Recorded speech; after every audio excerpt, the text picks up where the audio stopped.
All right. Good evening, sports fans around this big, beautiful blue marble we call Earth and whatever city you may live in. Welcome to episode 194 of the VWU Sports Podcast. I'm, of course, the owner and founder of the bar, Mr. Jacob B. You can call me Jake the Snake JB. Doesn't matter what you call me.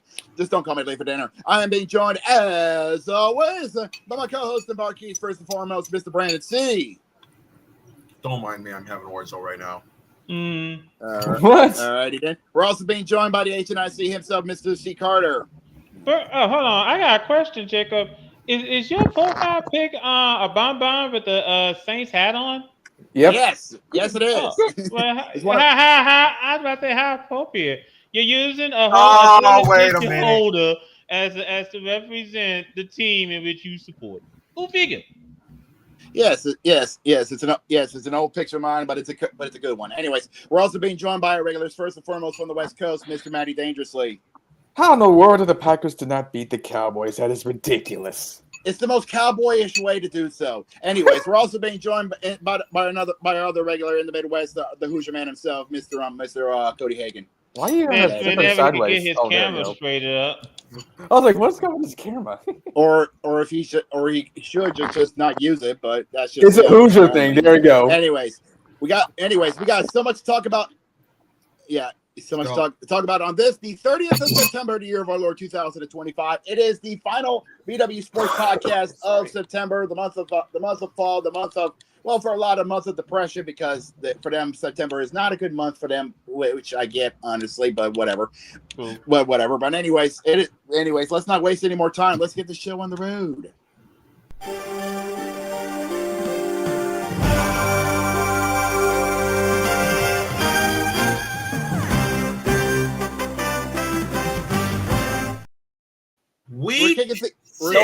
We're mixing up our schedule today because of what's going on today. So we're gonna kicking things off with college football as we are now entering week 6 of the college football seasons, and this week is a very interesting week to say the least. Well, before we get to the games, Jacob, I do have some news that just came in. Colorado has been fined and reprimanded by the Big 12 over the fans' anti-Mormon chants. What the fuck? The what chant? Anti-Mormon chants? What were they chanting? That's what I want to know. Let me see here. They didn't go into full detail. Oh yeah. F the Mormons. So they find them 50. Wait. I just got the story. Here it is. This is just come to our desk. So damn. Yeah. So the Mormons. Fuck the Mormons because of their loss to BYU on Saturday night. The Big 12 fined them $50,000 because of quote hurtful and derogatory, hateful and discriminatory language. Discriminatory. Mm-hmm. Okay, Yep. I get that. I get that they're all salty because they lost to Big 12 in a tight matchup, 24-21. After they choked a 14-0 lead. But come on, you can't hate on them for letting out their passion. But I get what you mean. Yeah. Now, first and foremost, Matt, stop playing the violin. That's why. Secondly, Deion Sanders did make a statement. He apologized on behalf of the athletic department during his press conference. So that's saying something. That's not indicative of who we are. Our student body, our kids are phenomenal. So don't indict us just based on a group of young kids that probably was intoxicated and high simultaneously. Maybe I shouldn't have said that as well. But the truth is going to make you free. But BYU, we love you, we appreciate you, and we support you. Hold it. Colorado Chancellor Justin Schwartz and Athletic Director Rick George issued a joint statement condemning the behavior, calling it deeply disappointing and inconsistent with the university's values of respect and inclusion. They said those responsible will be held accountable under CU's fan code of conduct. Well, they're not going to come back to that game. They're not going to come back to that game anytime soon. Yeah, they're not going to be hanging out they're not going to be showing up at Buffalo Stadium for a good while. Oh, look at this. And look at it, kids. Okay. Wait. I gotta get this. Hold on. Look at this. October where the Mets. Oh, wait. Of course. Of course. Let's welcome in the hit kid. Oy vey. But yeah, we're sticking to the menu this time, Matt. So hold on. So hold off on that. Yeah. So I'll Kid is still going after the Mets. Yeah, I'll give Colorado credit. Guys, I can't see them. They were supposed to be this off-season killer. They were supposed to be this. Oh boy, you know something? The look. Hold on. The look on Brandon's face says it all. Says he wish could be. This wine is delicious. This wine is delicious. Anyways, hold on. We got our Dodger fan in here. Greeting, Ray. Anyways, but yes, back to college football. I give the university credit. They realized the faults. They knew what the students did, and they decided to act accordingly. They realized that hate does not deserve a seat anywhere near a football field, but they realized that passion and drinking and among other things go hand in hand. So they realized, what are you gonna do? It happens. Yeah, so they've been trying to recommend it. Also, let me also go back to the story here from ESPN. Gotta take a quick trip to General Hospital where we do have some injuries checking in. We got to do some players checking in. Yeah, number 10 Alabama will be without starting outside linebacker. QUA Wusal for an extended period with a broken foot. Ow! Oh shit! That hurt. So he won't. So he's not out for the season, but he's gonna be out for an extended period of time. Yeah, he's gonna be needing some plates, rods, and bolts to get that foot back together. Yeah. Now, meanwhile, I'm not done with the injury report from Alabama. Jar Moran Latham has been ruled out for the remainder of the season. He suffered a neck injury in practice. Hurts like that in the practice. Yeah. Geez. Ooh, yeah, these stories. Also, that's pretty much it. Also, Bobby Petrino has pretty much fired almost everybody on Arkansas's coaching staff. Trying to clean up the best from Arkansas. Yep. Just all I ask is keep him away from motorcycles. That's all. That's all I ask. And hold on for a second. We'll take a little bit break after this. So what are you gonna do? Yeah, technical difficulties. No, that's okay. I'm still here. I'm just looking for the photo of the press conference he did. Oh God! Come on, Carter. Oh, God. Yeah. I was about to say because the last thing you want, because I mean, honestly, let me ask the folks of Arkansas this season a simple question. And this question I just want to ask: Do you really want this man right here to be your head coach full time? I mean, that's not showing up yet. Wait for it. Oh, okay. Yeah, I was about to say. I mean, let me just like I said, I just want to know. I mean, I just want to know.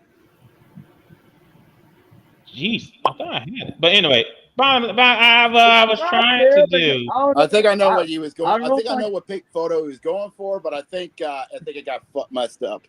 Yeah, I think what I was trying to go Production for. truck is sevens and problems, folks. I don't think we have a production truck. I think we just got a production van. Yeah. There you go. Hey, Thank you for Okay. playing. Thank you for playing that. classic. God Yeah. damn it, Matt. Yeah, Damn you know it. what? Just cool. Because I was trying to find a photo for me to Hold on. I us think to I know make what you're fun talking of about. him Hold having on. a neck brace. No, him having on a Yeah, I neck brace. know. It was back in Yeah, I was 2012. trying to find it, but we don't have that much time because we got a lot of stuff to cover. So just Don't You worry, know, I can I'll I say got you. something. yeah. So I just demand each and every one of you motherfuckers an apology because y'all said I was a big team. What did you do on Saturday? What here? Look to ask. What? Oh, Indiana We beat Hoosiers, I Iowa. see. Yeah, you did. Yeah, you Hold did. on. did. But I will like I say said, that the ending of the game was a bit dumb. Stop.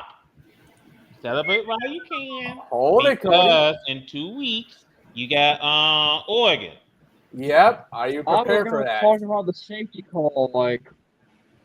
Oh, I didn't Ray watch said the it best. Hoosiers, so Also, I'm keep not Bobby aware away of from volleyball players as well. Oh, jeez. But we're just gonna focus back here. Anyways, Yes, we do have some huge games coming up this week. yep. Let's run down the table for this coming week's matchups for week 6. Starting off Friday night under the lights in Hold Morning Country. hold on, Jacob. What is it, Cody? Isn't there an elimination tracker for this week? Oh, you're right. Thank you for that, Cody. You're right. All right, take it away. What's up, y'all? How you doing? It's your boy Evan, and welcome back for Week 5 of the College Football Playoff Elimination Tracker. This is the weekly update of the College Football Playoff race and who all's still in it. For anyone that's new here are the rules. For a power conference team, it's 3 losses and you're out. For a group of 5, 2 losses and you're done. A power conference team losing to a group of 5 is not instant elimination. Only thing that is a loss against an FCS program. And when a team is eliminated, they do not come back, no matter what. With all that being said, we started the week with 83 teams in the hunt. Let's see who bowed out in Week 5. We close out the month of September with a fond farewell to Arkansas, Utah State, West Virginia, Rice, Boston College, Oklahoma State, New Mexico State, App State, and Colorado. Which brings us to 74 teams in the hunt for the College Football Playoff as we go into Week 6. And congratulations to Minnesota, Purdue, Fresno State, Auburn, Texas State, Wake Forest, Baylor, and Western Kentucky on making it farther than they did last year. Progress. We love to see it. And now here's where I introduce the knockout games. For those that are just tuning in, a knockout game is a game between 2 teams where the loser is eliminated from the college football playoff no matter who it is. So that's a game between 2 2-loss power conference teams, 2 1-loss group of 5s, or a 2-loss power conference team against a 1-loss group of 5. This week we have 4 knockout games on the menu: Delaware versus Western Kentucky, Notre Dame versus Boise State, Northwestern versus Louisiana Monroe, and SMU versus Syracuse. Now let's go conference by conference and look at the 74 teams that made it to October. The ACC's numbers are starting to dwindle, and Florida State took a hit, but Duke was another one of their heavy hitters, and they managed to survive one more week. Week 6 is where North Carolina and NC State went out last year. This time around, the Tar Heels are home against Clemson, the Wolfpack hosting Campbell. The Big 12 lost a pair of teams this week, but the cream of the crop is still rising, and they've still got a couple unbeatens in here. Week 6 is where TCU went out last year. This time around, the Horned Frogs are hosting Colorado. As the power conference eliminations are starting to rack up, the Big 10 still holding strong with only 1 team knocked out so far. Week 6 is where Michigan State and Northwestern went out last year. This time around, the Spartans are at Nebraska. Wildcats, as stated earlier, are home against Louisiana Monroe. SEC lost a team this past week, but all in all, they look kind of good. Shout out to Ole Miss. They picked up a big win over LSU. The American Conference holding strong at 5 teams: Memphis, Navy, North Texas, South Florida, and Tulane. These are the 5 left from the American Conference. Conference USA is down to 3, well, I guess 2, because Louisiana Tech and Western Kentucky are the last 2 that can qualify for the college football playoff. But you know what? Delaware's completed their first month as an FBS program at 3-1, so shout out to the Fighting Blue Hens. As for the independents, Notre Dame is still here, and at this point, the best they can hope for is the longer they hang around, the better their chances are.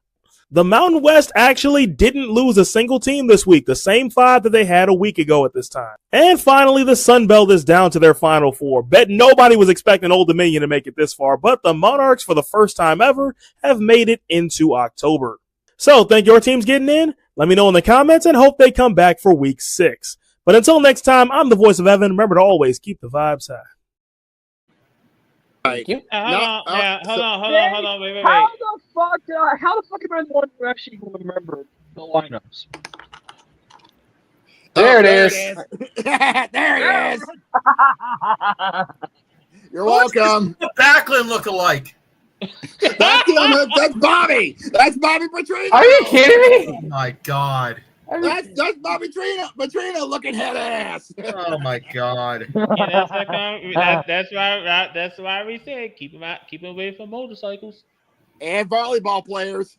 Oh god. Yeah, Anyway. you won't like how this ends. Anyways, all right.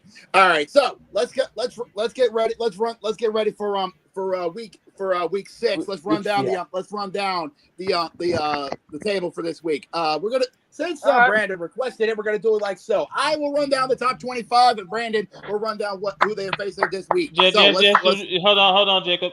Just handle the top 10. Top 25 will pick up on the way. But Okay, that's fair. That's fair enough. Hold on, let Jacob start first. This top 10 thing he will do.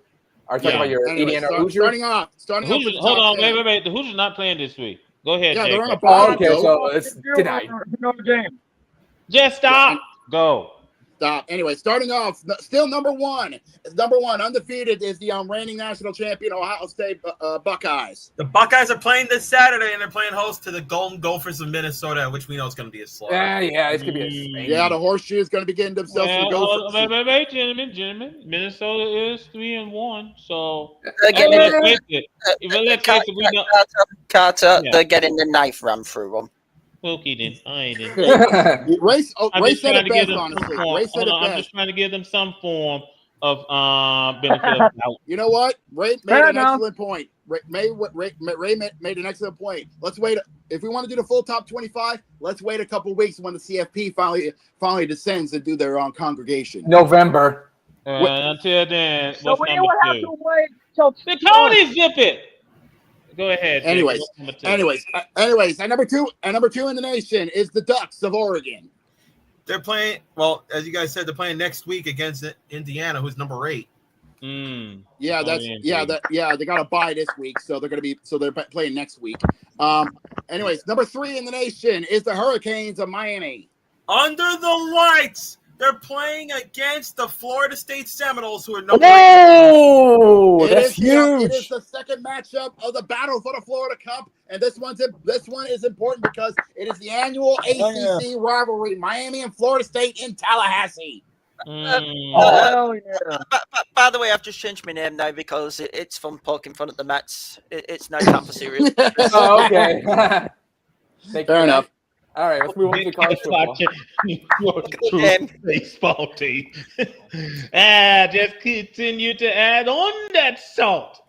Yeah, that wine is aging very well. No, mine's gonna get bigger. Just stop. Go ahead. Just Jacob. stop. Anyways, number 4 in the nation is the Rebels of Ole Miss. The Ole Miss Rebels next week. They're playing against Washington State. Yes, easy win for Ole Miss.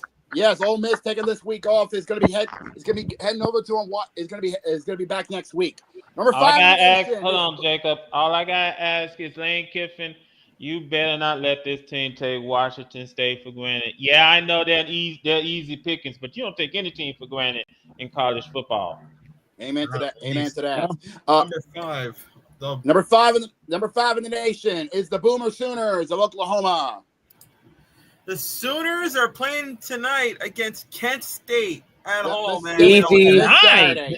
This Saturday. Gotta get your head straight. Yeah, over in Norman. Oh. Yeah, over in Norman against the Golden Flashes of Kent State. Yes. Number 6 in the nation. It goes to the Aggies of Texas A&M. They're playing in Lubbock. Lubbock. College Station. Lubbock against Mississippi State. Yeah, that's College Station, Brandon. Big difference. Texas Tech is in Lubbock. Yeah, Texas State is in Lubbock. Yeah. But you get my point. Yeah. Yeah. And you gotta believe Texas A&M is going to be playing a little bit of emotion because they had to put down their mascot, their latest mascot, Reveille, not too long ago.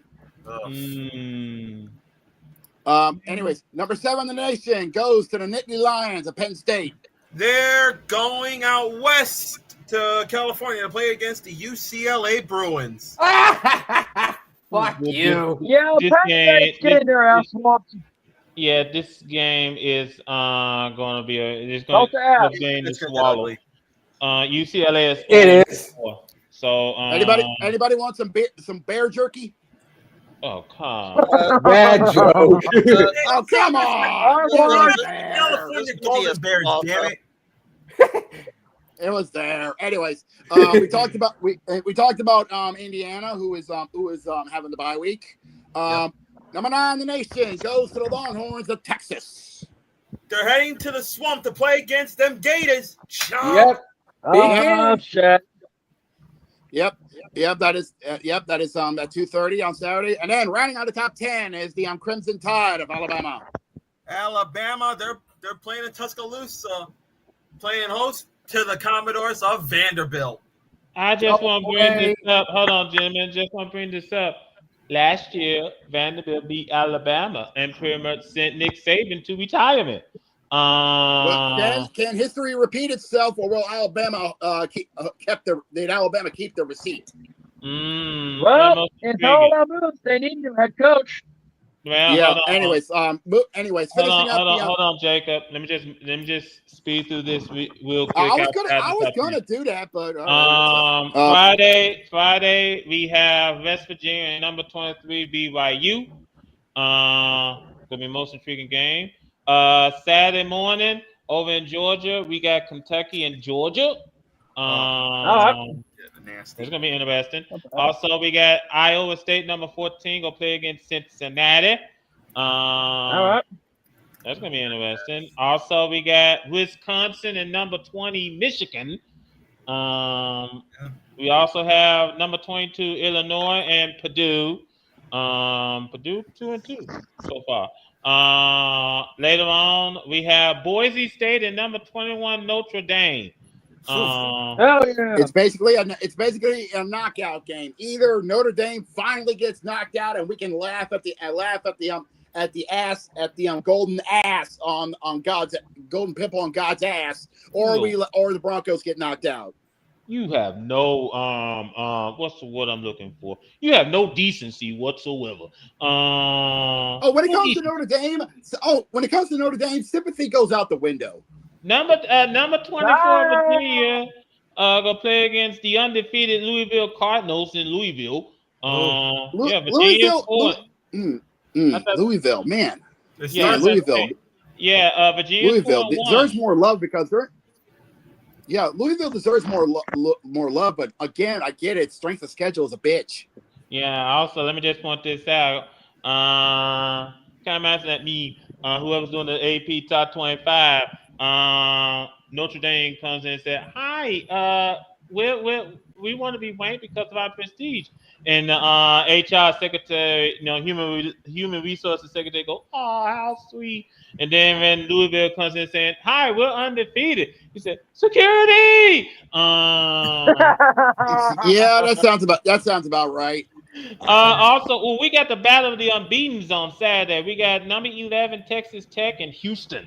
Oh, an old Southwestern Conference rivalry gonna continue on. And what's worse is that both teams are undefeated. Mm-hmm. Yeah, both teams are unbeaten. Someone's gonna get their first loss at Cougar Stadium. Yeah, someone's gonna take an L. Who's going to be the one that's going to bite the bullet? Who's gonna bite the bullet? Pun intended. Yeah, so it's gonna be most intriguing. Anyway, ladies and gentlemen. We're gonna go ahead and move on to our next topic because thanks to me holding the show up, we got to keep the show rolling.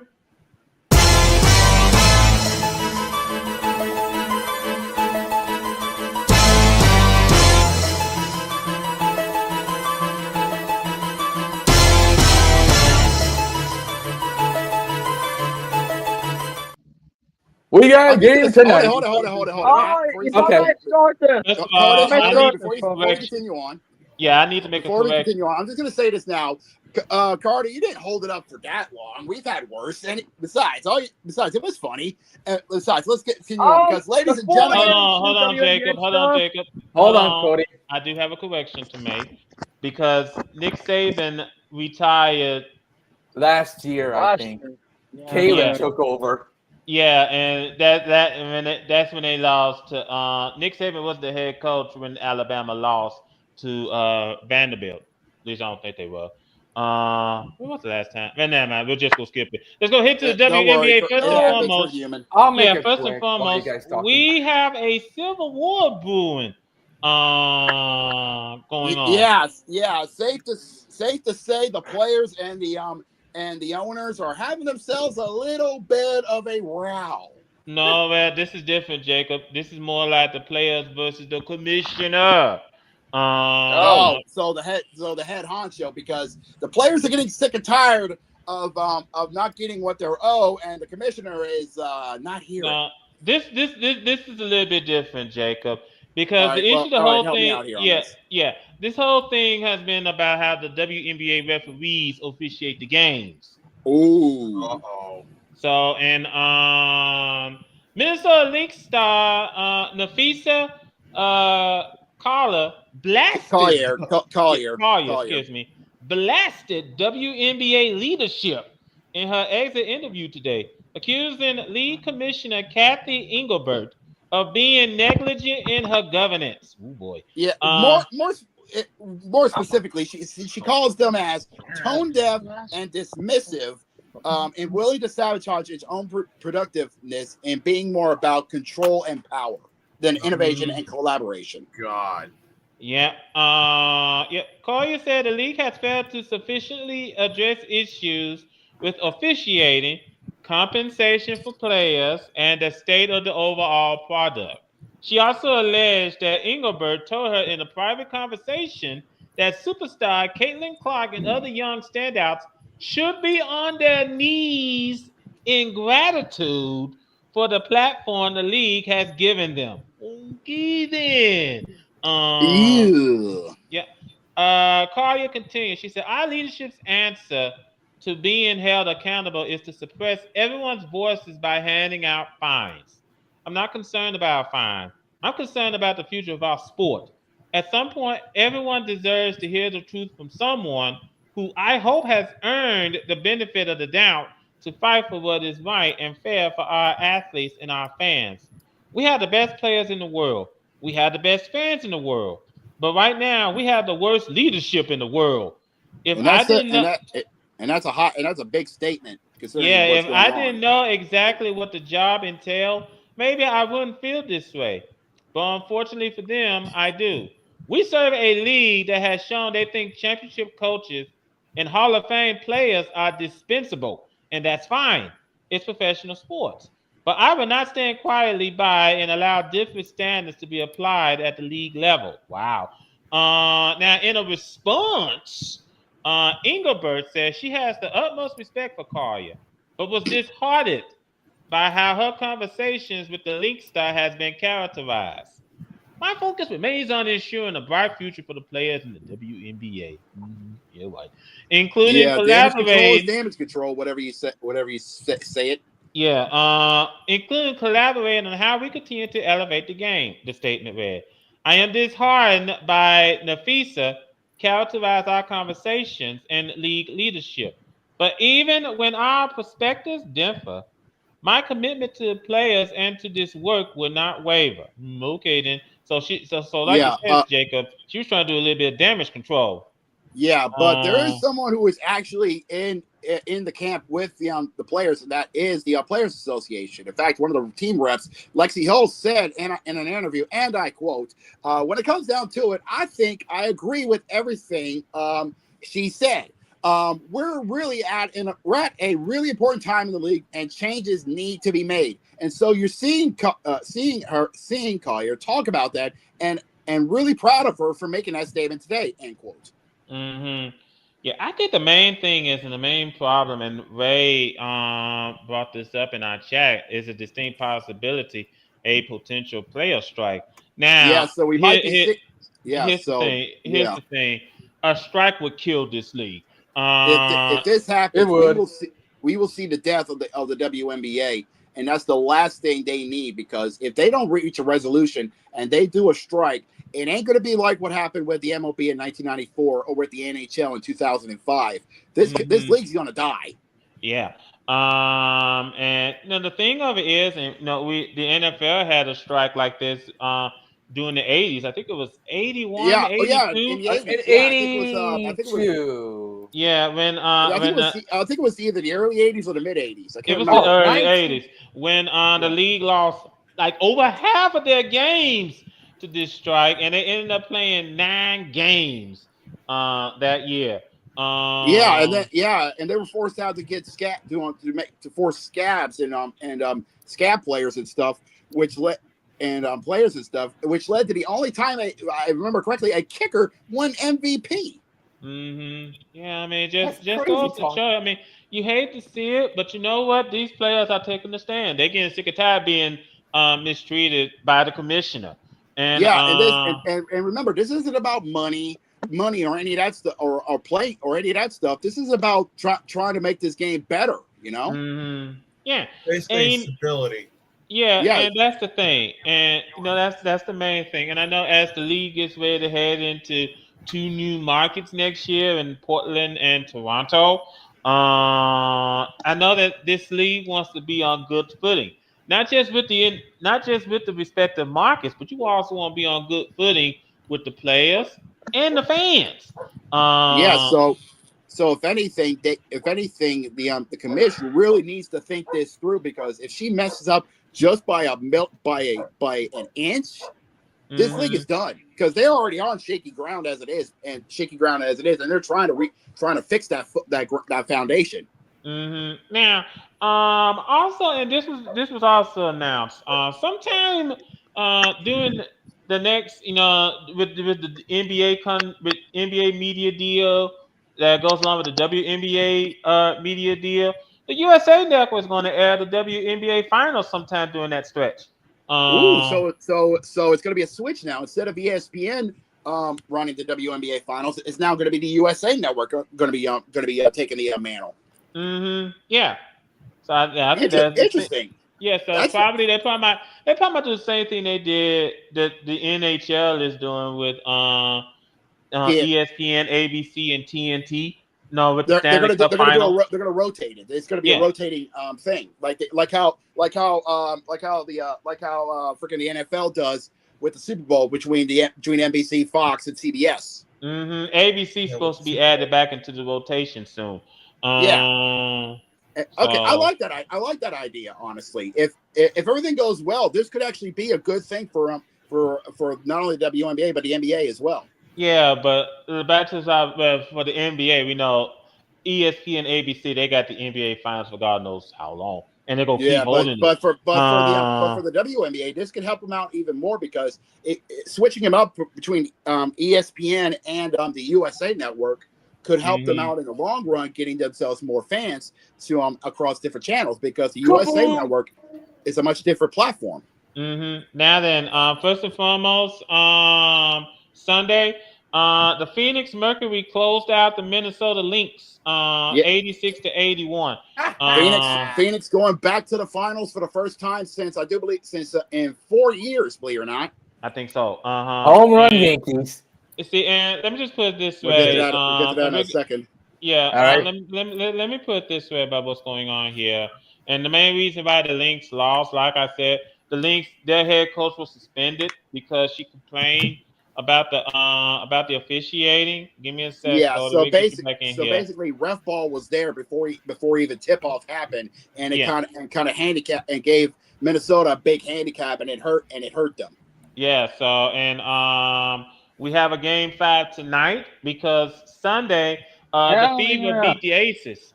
Yep. Um, So Hell tonight, as Matt coined it, and is one of his favorite things. Tonight is Judgment Day. Yes, winner take all at this point. Yep. Like we said, Yep, Sunday and the at Fever. the Hold on, Michelob. Jacob. Hold on, Jacob. It's like we said, Sunday Fever defeated the Aces 90-83. In a much win situation, the Fever came in through and forced Judgment Day at the Michelob Ultra. Safe to say, whoever wins this is going to be a big time finals. Either the Aces will be heading back to the finals for the second time in 3 years, or the Fever will do what their Big Brother did and go to the NBA finals. Mm-hmm. That's what I want. They go to the finals for the first time in their franchise. Yeah, well, you have to just wait and see later on tonight in Las Vegas. I do want to we'll have to wait. We'll have to see what happens later on tonight at 9:30 on ESPN2. Either the Fever pull off like they did with their big brothers do and head to the finals for the first time in their franchise, or the Aces will go 2 out of 3 with their with their finals appearances and face off against the Mercury. Mm-hmm. Now then, switching from the WNBA to the NBA. First and foremost, what is it, Cody? I was gonna bring up that he lost on Wednesday. Okay. Lawrence Morgan has passed away at the age of 53. Yes. He was a shooting guard. Hold on, I got it.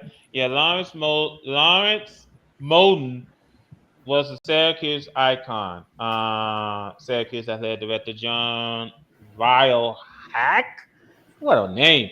Said in a statement, his accolades as Syracuse's all-time leading scorer and holding the Big East scoring record for 25 years speaks for itself. But his style of play is what energized the Dome and was deserving of his nickname, Poetry in Motion. In Moulton, excuse me. He was a fixture around the program long after his playing career, always with a smile on his face. We extend our thoughts and prayers to Lawrence's family and friends. He will be forever orange. He was selected in the second round of the 1995 NBA draft by the Grizzlies, and then he later signed with the Washington Wizards in 1998. By the way, this was when the Grizzlies was in Vancouver. And he also played professionally in the Continental Basketball Association, the CBA, and the American Basketball Association, the ABA, through 2006. And he played overseas in Spain and Venezuela. So our condolences go out to him. So sad to hear that. Now let me also bring this up because we do got the NBA season coming up. Very soon. Tip off is coming up very fast. Mm-hmm. Now this is interesting. The LA Rams and the LA Clippers have signed deals to promote Rwanda. Yeah, Rwanda. The country of Rwanda. Rwanda, oh boy.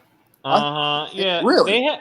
They had signed sponsorship agreements Monday with the Rwandan government, which for several years have been expanding its international sports presence while facing accusations of trying to whitewash its decades-long record of human rights abuses. Okay, then. Okay, that's awkward. Yeah, as part of the deal, the Rams and the Clippers will promote tourism to the East African country. Visit Rwanda. The marketing slogan for the Rwanda Development Board will be the exclusive jersey patch for the Clippers, while Visit Rwanda will be advertised in the Rams' home SoFi Stadium. Okay, then you know what? We've seen this before because look at what the WWE and Saudi Arabia are doing. We're not doing this. We're not doing this. The less said about that, the better. Okay, then. I'm just making a point. Okay, then I'm going to move on. Yeah, we get you, but still. Yeah, I'm just gonna go ahead and move on. Also, Kevin Durant. What does this bitch want? Well, he envisions signing an extension to stay with Houston. He says that Houston is where he wants to end his career, believe it or not. Well, they need. Considering the fact that he went to Texas at the starting of his career, it's not surprising. Sorry to interrupt here.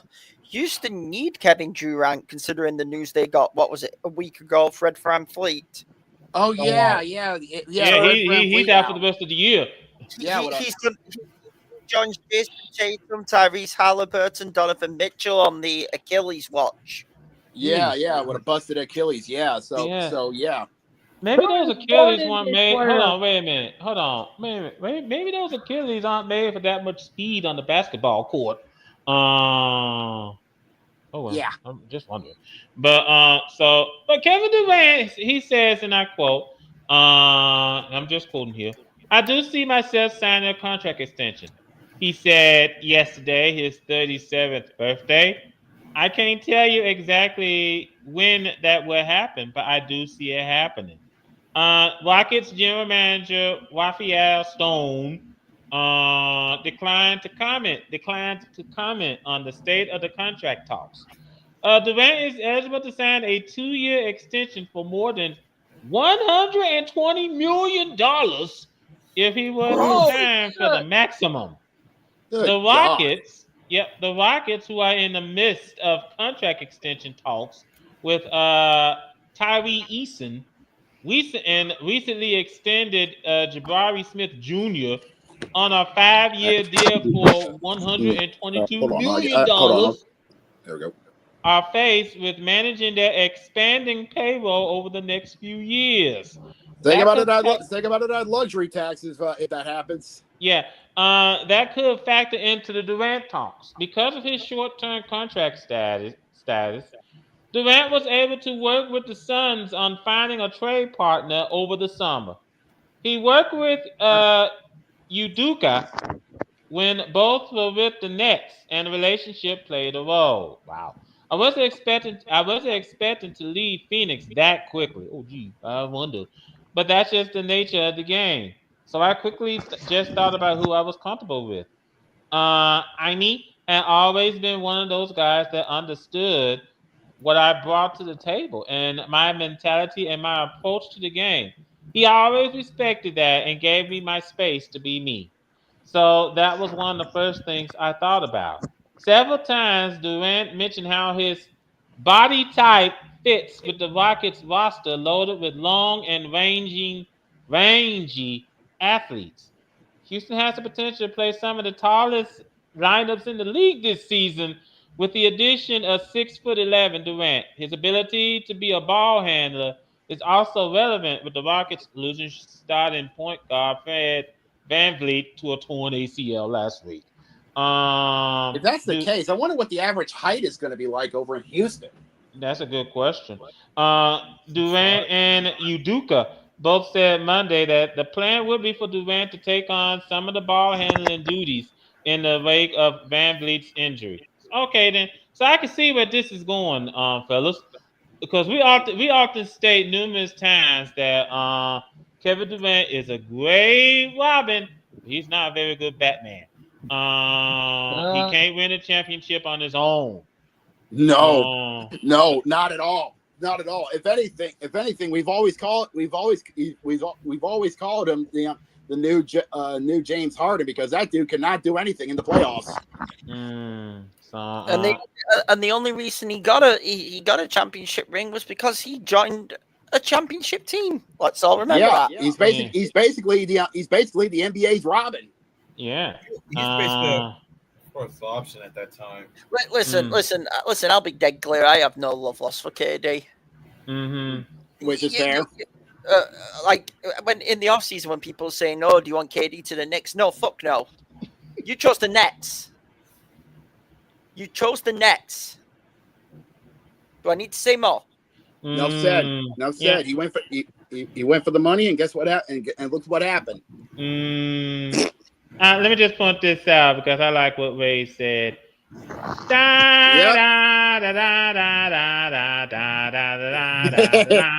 said. What are you doing? And there's Spike Lee in full New York Yankees garb. Hey, that's Spike for you. That's Spike for you. He's a celebrity and all that, and I know he gets memed at Knicks games and all that. But you want to talk about die-hard celebrity sports fan? He's up there with Jack Nicklaus. He's the only Yankees fan to ever have a red Yankee cap, and he will have that to the day he dies. No. Spike Lee, die-hard baseball fan, die-hard basketball fan, a bit like Jack Nicklaus, with the Lakers. Oh yeah. Classic. Die-hard fan. Yep. Yeah, Now you're right. Now we do have some preseason action over on Friday. I think Thursday or Thursday. Yeah, Thursday. We're going off to Abu Dhabi. The Abu Dhabi game. Yeah. Thursday. Yeah, at noon. Believe it or not. Mm-hmm. We between the 76ers and the New York Knicks. Go Knicks. Yes. It's just going to be preseason teams as long as it's. Oh, it's preseason. Yeah, you know what? Everybody, don't fret on it. All you said is a season. It's just preseason basketball. Don't worry about it. Tip off is still down the road. Yeah. Now watch this. Watch this. On Friday, we have the NBA Melbourne game in Australia between the Melbourne United and the New Orleans Pelicans. I'm interested in the Melbourne game because I would love to see how Melbourne basketball does.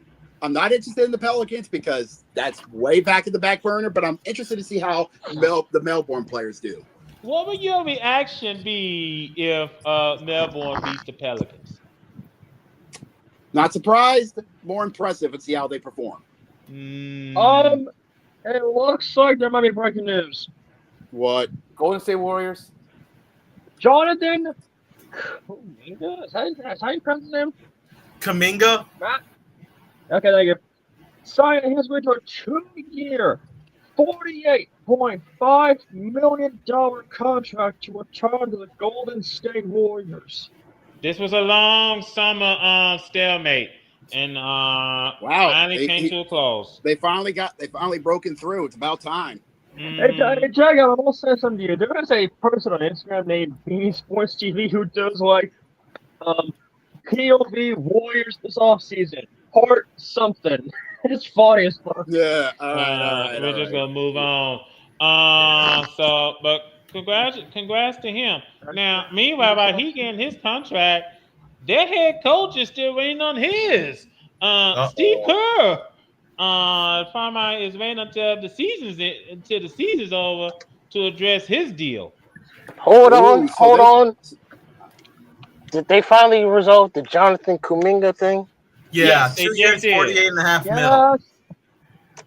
Took them long enough. I don't know why they waited this long.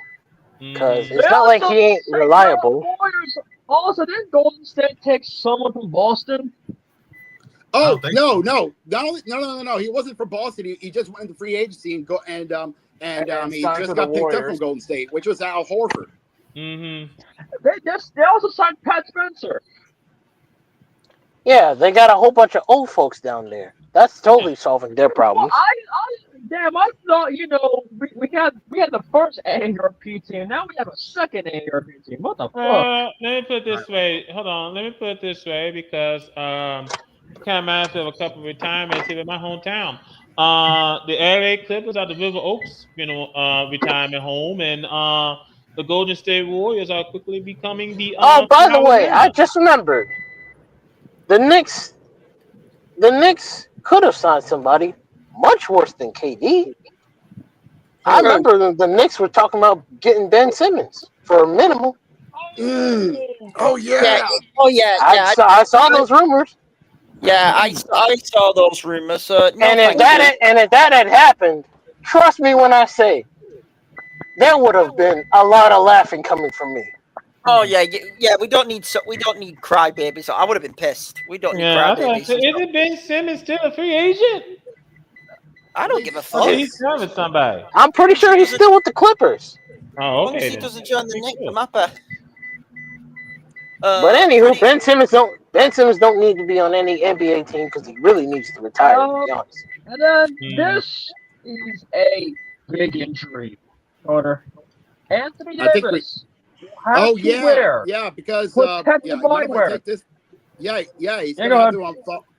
to because he's gonna follow some legends who had the same thing. Following eye surgery because of an eye injury, he's now gonna wear goggles for the rest of his career. Oh, Well, I mean, it would help. It would prevent his eyebrow from standing out as much as it does. So I have a simple question. Now, can he stay healthy so that the Mavericks deal doesn't look like it's going to backfire in their face, even though it already did? Well, Which it we'll already is. see. well, I can't even say that it backfired because they got the number 1 pick. Oh yeah, never mind.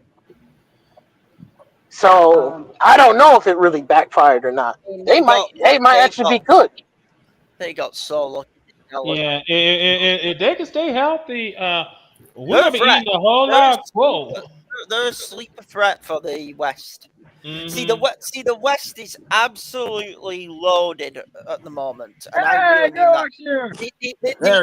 The East this year for me is 3 teams. Caps are still here. I don't want anyone ruling out Cleveland. They are still here. Detroit's ascending, and New York's the favorite. Last game, you saw the free throw discrepancy, and if Sims is getting All right then. We're gonna go ahead and move on to the next topic. Gerd, you're here just in time. Somebody's TV is playing. It's good. Thank you. So we're gonna go ahead and move on to our next topic. Like I said, Gerd, you are here just in time. Remember, Gerd and Jacob, we're not here all night. Let's get this over with.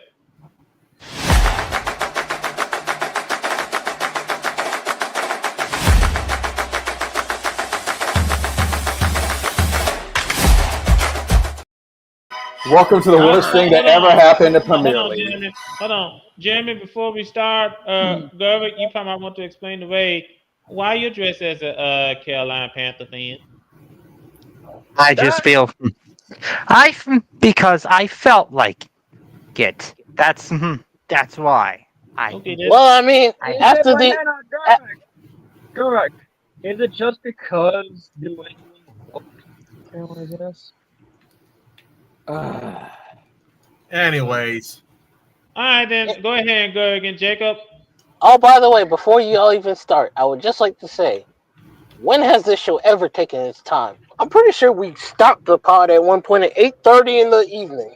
That is true. That's usually doing that. I think we did that during draft night. I think that was pretty recently.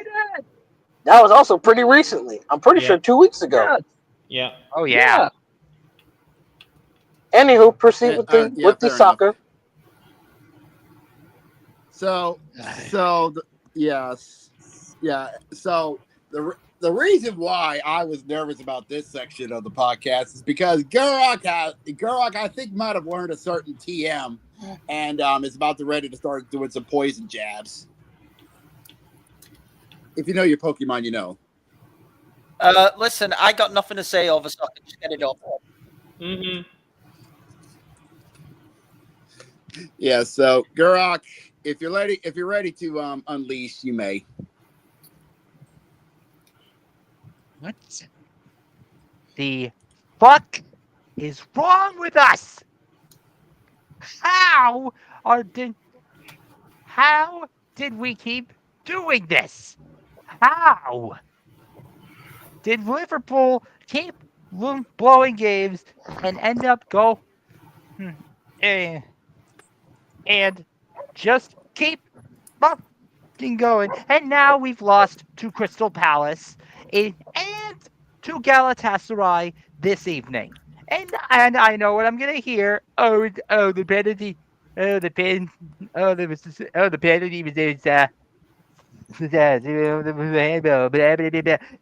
freaking matter. Any good team knows how to overcome that adversity. You saw the Crystal Palace game. Liverpool looked like shit the whole 90 minutes. They were had their backs against the wall the whole time. We were trash because we keep having to. Because Arne Slot, I'm gonna say it. he's starting to really look like a very sus manager. He's looking very sus because we have all of this talent. We spent all this money in the offseason. We spent all this money. We bring in Alexander Isak. We bring in Ekitike. We bring in we bring in all these guys. And they can't gel any at all. We have the absolute worst look at all. We keep having to got bailed out by bullshit magic. We play down the competition and hoping the pixie dust magic will finally bail us out. Well, guess what? Hey, it didn't. We ran out. Hey, correct me if I'm wrong, but didn't you have someone for dumbass sub the week yesterday? Last week, yeah, but last week you said nominee.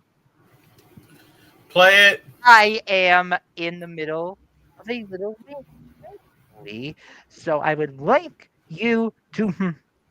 So I will get there. So yeah, we lose you. DK. He finally comes back. Yes, Ray, we are pretty much the Steelers. That was pretty much the point I was making. Hold on. Let me interrupt. I wished I could take the piss out of Gurak over Liverpool. I wished. I can't. United are in a worse state. Don't worry, you'll get your bounce back game in 2 weeks when you play us, and finally we get a manager sacked. Oh, that makes me feel so much better. You'll be doing us a favour when you beat us, because we'll be getting rid of a manager who is done. I've given him enough time. That loss against Brentford was the final straw. He's done. What I want to see United do is get a caretaker manager in, Michael Carrick, who did a good job at Middlesbrough, get him in till the end of the season, then go all out in the summer for a top world-class manager. Thing is, I don't want to hear any more excuses with this Liverpool side. I'm done. I want to see I'll be dead clear. I'll be dead clear. And I'm very serious, and I've said this to my dad, who's a Liverpool fan. If you lot win nothing this season, it's it's an all-time embarrassment. All-time. Absolutely. Absolute embarrassment. If we can't beat if we're having trouble beating teams without leaving it so late. You should win this weekend. You're playing a fraudulent Chelsea. Yeah, we should. Matt, I'm curious on that. You were fraudulent. You lost to us. Fuck's sake, dude. Yeah, it's god awful. We keep losing to Brighton. You lost to us, Matt. We're shocking under Anarim. Which one? United. You lost to us under Anarim. Yeah, we lost. Yeah, United as well. Chelsea's a joke. I'm sick of these players. All of our football teams are jokes. So can we please move off fucking soccer and get on to whatever we're doing next? Okay. Yes. Okay. So yeah, there's my rant done. Done. This weekend was absolute insanity. The end. That's rant over. Enough. Fair enough. Fair enough. Anyways, outside of Crystal Palace taking care of Liverpool 2-1. Brentford took care of Man United 3-1. Man City decided to give Burlap a whipping. Sack Anarim. Yeah. Fair enough on that. 5-1 to Burnley. We had a kiss your sister moment. Got a couple of them. First off, Leeds and Bournemouth had one. 2-2 was a draw. Spurs and Wolves had one, which was 1-1 was the final. Everton and West Ham had the last one, which was another 1-1. And that brings me to one of my dumbasses of the week. Play it. Now that Cody's mentioned it. Hee-haw, you stupid motherfucker. Are you dumb? West Ham, you wait an entire week to fire Graham Potter and replace it with Nuno Espirito Santo. You couldn't have done this. You just had to do it 2 days before your Monday night clash clash against Everton that you knew was going to be big. You could have gotten rid of Potter any day of the week, but no. You fire him the same, just like the minute, like just minutes before NBC goes on the air for their Premier League coverage. You just could not wait any. You just had to wait until the last minute. That's just unbelievably stupid. It is. It's just so, like, I get, like, if you fire a man, like, I get firing a manager, like, immediately after a game, because yeah, it's reactionary. It's really hot-headed, but at least I could understand why you would do that. You wait before a big game to fire him. It's just that just set me off the whole. That just set me off the whole day. It's for the whole questionable day. at best. Let's Absolutely. It's beyond boneheaded, honestly. Yeah, boneheaded, honestly. It's like as if us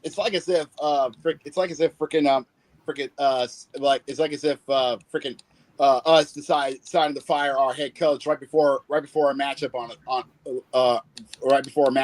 our game on Sunday. Mm-hmm. You know, it just begs belief, honestly. Anyways, rounding out the games from last weekend, Sutherland had themselves a good matchup against Nottingham Forest, edging them out 1-0. Brighton and Hove took care of Chelsea 3-1, and Aston Villa took care of Fulham FC 3-1. Anyways, and I'm going to run down what we got for this week's matchup. The kickoff the month of October. Starting off with Friday at 3:00, AC Bournemouth going head-to-head with Fulham FC. Then on Saturday morning at 7:30, Leeds will go head-to-head with the Spurs. Then at 10 o'clock, Man United will go head-to-head with Sunderland. Arsenal will go head-to-head with West Ham United. Then at 12:30, Chelsea will go head-to-head with Liverpool. Oh boy. Yep. Then that's to wrap out the Saturday festivities. Sunday morning, the Wolves will go head-to-head with Brighton and Hove. Then also at 9 o'clock, Newcastle United will go head-to-head with Nottingham Forest. Everton will go head-to-head with Crystal Palace. And then Aston Villa will go head-to-head with Burnley. Then rounding out the festivities at 11:30, Brentford will go head-to-head with Man City. Of all the bees! If they beat them, it'll be laughable. Yeah. All right. So that's our matchup for coming up this weekend to kick off the month of October in the Prem. Right. Should be most intriguing. It's going to be a very most intriguing week coming up in the soccer world or in the Premier League. Anyway, ladies and gentlemen, we're going to go ahead and move on to our next topic. I know one person ain't going to like where we're going, but this is where we're going.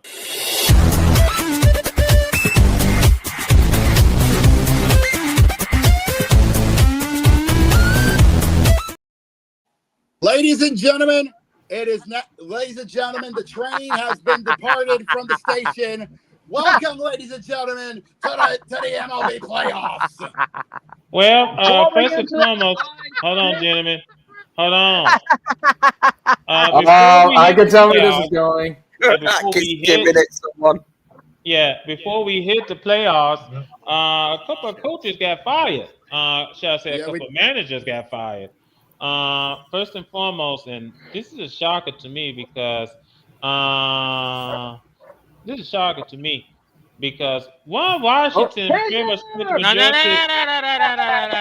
majority. Everybody shut your mouths because I have some thoughts I want to talk about with the Mets. Well, hold on, Jose. Hold on. Well, first and foremost, we have Jose in house. Leonard, get him!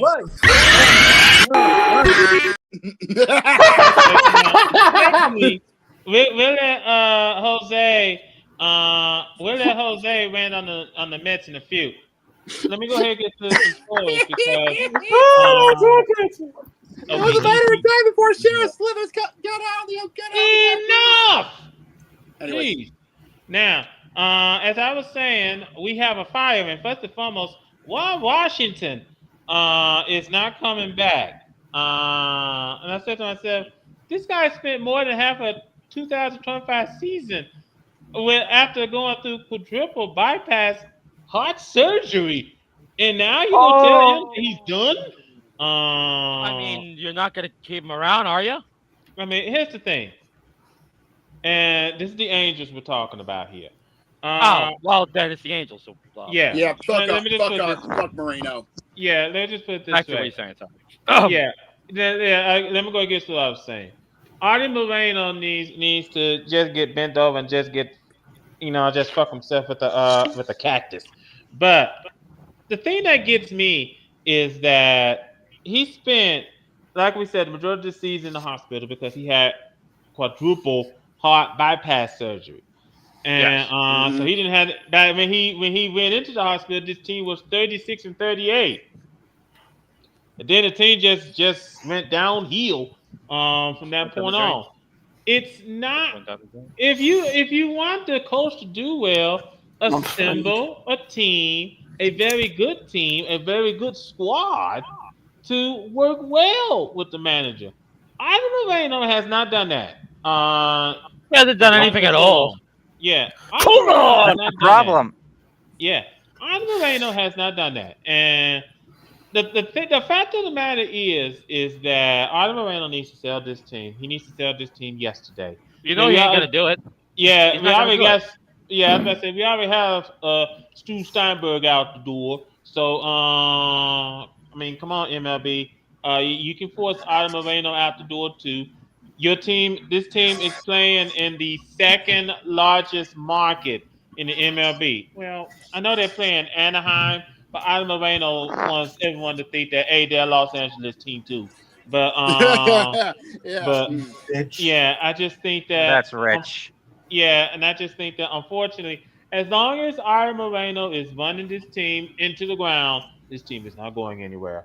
Doesn't matter who you get as manager, this team is not going anywhere. Now, speaking of the Are we on baseball? yes, we are. We are. Oh, good. I'm gonna do a number.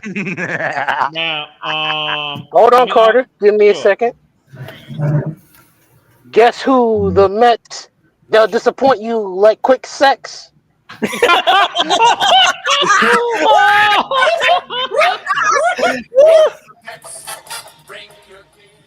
Oh, that hurts. And this is why. This is why, as much as it pains me, this is why the Yankees are the better New York team. The true New York team. Get it right. True New York team. You're the better New York team, not the true New York team of baseball. Yes, we are. I can't give you true because, well, there's a World reason. Series. You have to win the World Series. They have 27 of them. They'll be all right. Mm-hmm. I'll say, shut the fuck up. I don't want to hear it. You and Brandon. I gave Brandon on Sunday. You weren't here. Yeah, I wasn't because I was doing my freaking laundry. I don't give a fuck. No Met fan can talk shit to me. No Met fan this season can talk shit to me. Jose's not a Mets fan. I don't give a fuck. I don't even have a team to root for. Let me go ahead and continue. Now, since the sale is done, the Rays are going right back to looking for a good spot for a new stadium. Since the sale is done. I thought Tropicana Field was getting fixed. It is getting fixed. They're looking for a new stadium because they need another year. I think they need another season. Yeah, it is getting old. Yeah, it is. Yeah, that thing needs to go. Yeah, so they're always starting to search to try to look for a new stadium. So again, they're looking at St. Petersburg. They're looking at Yuba City, YBOR.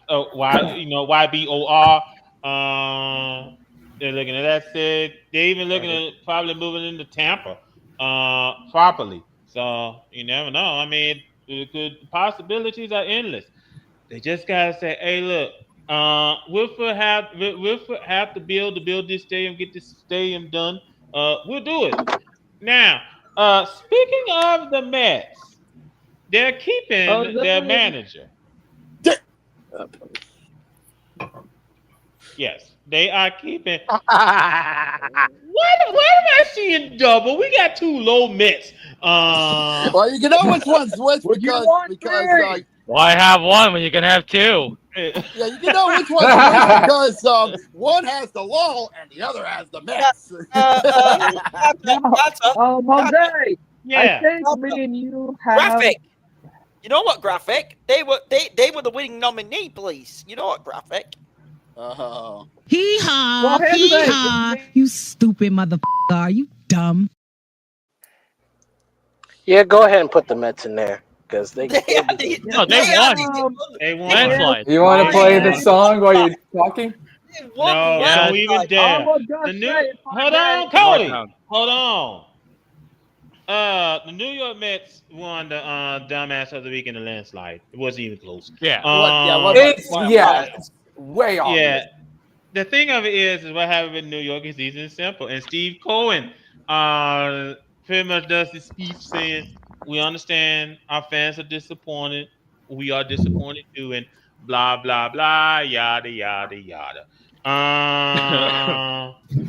It's just bullshit. Yeah, I just think that unfortunately something needs to be done. So Warren Soto, you went from playing in last year's World Series to missing the playoffs altogether. How does it feel? You have now justified. You have now justified any Yankees fans' thoughts on you. You have justified it. I'm sorry to interrupt you, but you know what's even sadder? I just researched it. Here it is, gentlemen. Get ready to laugh. The Mets had the highest payroll in MLB this season, while the Marlins had the lowest payroll this season. No. There's something more embarrassing. Which I got this fact for you. What is it? Get this. The size of the Mets collapse was that big that the Reds got in while playing under 500. Hold on. Let me check something real quick. Reds got it. You want to know what the Reds record in the last 80 games is? Let me check. I can tell you right now. I'll tell you right now. Go ahead. The Reds record in the last 80 games is 40 for 40. Wow. Unbelievable. And they got in the postseason. They are 30. Tell you. They are 38 and 43 in away games. What are we doing? Are you I should kidding tell me? you the size of the. This is worse than 2007 for the Mets by a mile. By a mile. I just want to point this out that while we're talking about what's going on with the Mets, Brandon is busy doing something else and pay no attention to what's going on over here. I know he's listening. I know you're listening. I know he is. Insulin. He still has his bed with him. No, he doesn't. He just pacing back and forth and back and forth. I think it's just I think he's trying to lower down his blood sugar or something like that. Oh, it's his blood sugar. Okay. No. No, it's not that. Oh, I thought it was, which would make sense. You would think that. Yeah, fair enough. No, I wouldn't think that. I would know that. There's no fucking sad thing. I have no words to put that to this team other than what happened. What literally happened? They just went to a fetal position and died against the Marlins. Well, I could tell you what happened. They're just like every poor guy every time he gets to a climax of a relationship. He just couldn't score. It's not that. It's not I that. thought you were going to say that he died. No. As far as I'm concerned, let me put it to you like this. What the hell are you going to do if you have a depleted bullpen and you're at the final game? What the hell are you going to do? The Orioles had no pitchers, and yet they almost won 80 games. No. The fucking Orioles have no pitchers and still won 70 plus. No. Let me proceed. Mm-hmm. The Mets have better pitching than the Orioles, and the Orioles still managed to win 70 plus. Here's What is the excuse? I'm not saying it as an excuse. No. Let me add to this. We got shit as Yankee fans for how bad Kevin Williams was playing. And he's turned it around recently. I'm hoping he turns it around in this October stint, but we got shit over Kevin Williams. Did we not? Did we not? Ryan Helsley. Do we need to say how bad this guy has been? Let's go ahead and let Brandon get a word in. He's been terrible. Yeah. Go ahead, Brandon. Before I get my thoughts in, so yeah. Yeah, go ahead, Brandon. As I was saying, in that final game for the Mets, they had a depleted bullpen. And that is something that I didn't do it. That one, me. I didn't do it. That was Jose. No, that wasn't me. I didn't touch shit. No, because what I'm hearing from Brandon is an excuse. It's not an excuse. I'm saying what it is, Carter. It happens. It's an excuse. I'll tell you why it's an excuse. No. Let me go. The reason why it's an excuse, you have Alonso, you have Soto, you have multiple Brandon Nimmo hitter, you have multiple big hitters in that team. You couldn't get one fucking run against the Marlins in a game where you know you needed to win. One run. End of argument. Hey, this will make you feel better. I'm looking forward to seeing Edwin Diaz in a Yankees uniform next season. I got a funny feeling that it might not happen. I just hope he's out of the Mets completely. All right. He's out. He's leaving. He's not good for the damn orange and blue. Don't talk. Let me finish. All right. Hey, Kid can agree with me. Sure, he's a good closer. I don't mind that. But that's not the fucking issue. The issue is when he throws fucking meatballs. When he's good, he's good. When he sucks. And most of the time, he's gonna suck. Jose, you can make that. Jose, Edwin Diaz. Unless you forget. Look at the season he has been on. Just this season alone. How many 6-out saves did he have? You tell me on that one. He got a handful, and he was doing his part. It was on the rest of the bullpen. But this is also a team game. Mm-hmm. Yes. Yeah. And unfortunately, your best player also has to fall on that sword too. You see, it's not. Is it fair? No. But it's sports. When your best player is doing his part, but everyone else isn't, it's still gonna kind of be on him because it's like. Oh, and by the way, we already know Pete Alonso's abandoning ship. Oh, he said, peace. I'm going to the free agency. There's no amount of money that the Mets can pay him to keep him around. If he chooses to stay, okay. If he leaves, that's on that team for not doing everything they could have. This is about as straightforward as I can be with this whole thing. Peter Alonso. Wait a minute. You said it. Yeah, you said he it. brought this up Sunday. Yeah. He announced it himself Sunday that he was entering free agency. I actually feel like, oh my God, he did. Unbelievable. He said it on Sunday. He's out of here. He's gone. And I think listen, I get Jose's point about Edwin Diaz, but the Yankees badly, along with Bender, the Yankees badly need a second closer. Mm-hmm. Wait, Edwin Diaz is a pitcher? Hold on. Is Diaz he's a hit or miss sword, all right? Yeah, he's a pitcher. He's Scarlet Rot. Oh, good. Come to the Orioles. You can't get any worse. He's a closer. You can't get any worse. The thing is, he's been on the American League before. Hey, come back to the American League. Come to the Orioles. We'll take you. We'll take Paul Skeens. We'll take anybody. It would have been more better if he went to either Tampa Bay or the Marlins. What's he gonna do in Florida? You can't let him go to the Marlins. You can't let him go to the team that fucking just Might as sent well you leave one home. dumpster fire for another. What's the problem? Oh, No. dude, hold on, wait a minute. You want him to go from being in the high top to go to bargain basement? I mean, look at Well, Chris Bryant. It worked for him, didn't it? At least the Marlins are on a rise. I can't say the same about the Mets. I mean, look at Chris Bryant. That reminds. Well, that also I said that reminds me. That guy is Wait a minute, wasting Cody. away in Colorado. Secondly, the Cincinnati Reds should send the Miami Marlins a Christmas card this year. Yeah, I just want to point this out. Anyway, ladies and gentlemen, also We got games yes, we do that have happen. games. I was We do trying have to games. It's say got to be. something, but you Hold also ignored me. on. What part? Hold on, you don't understand. Good God.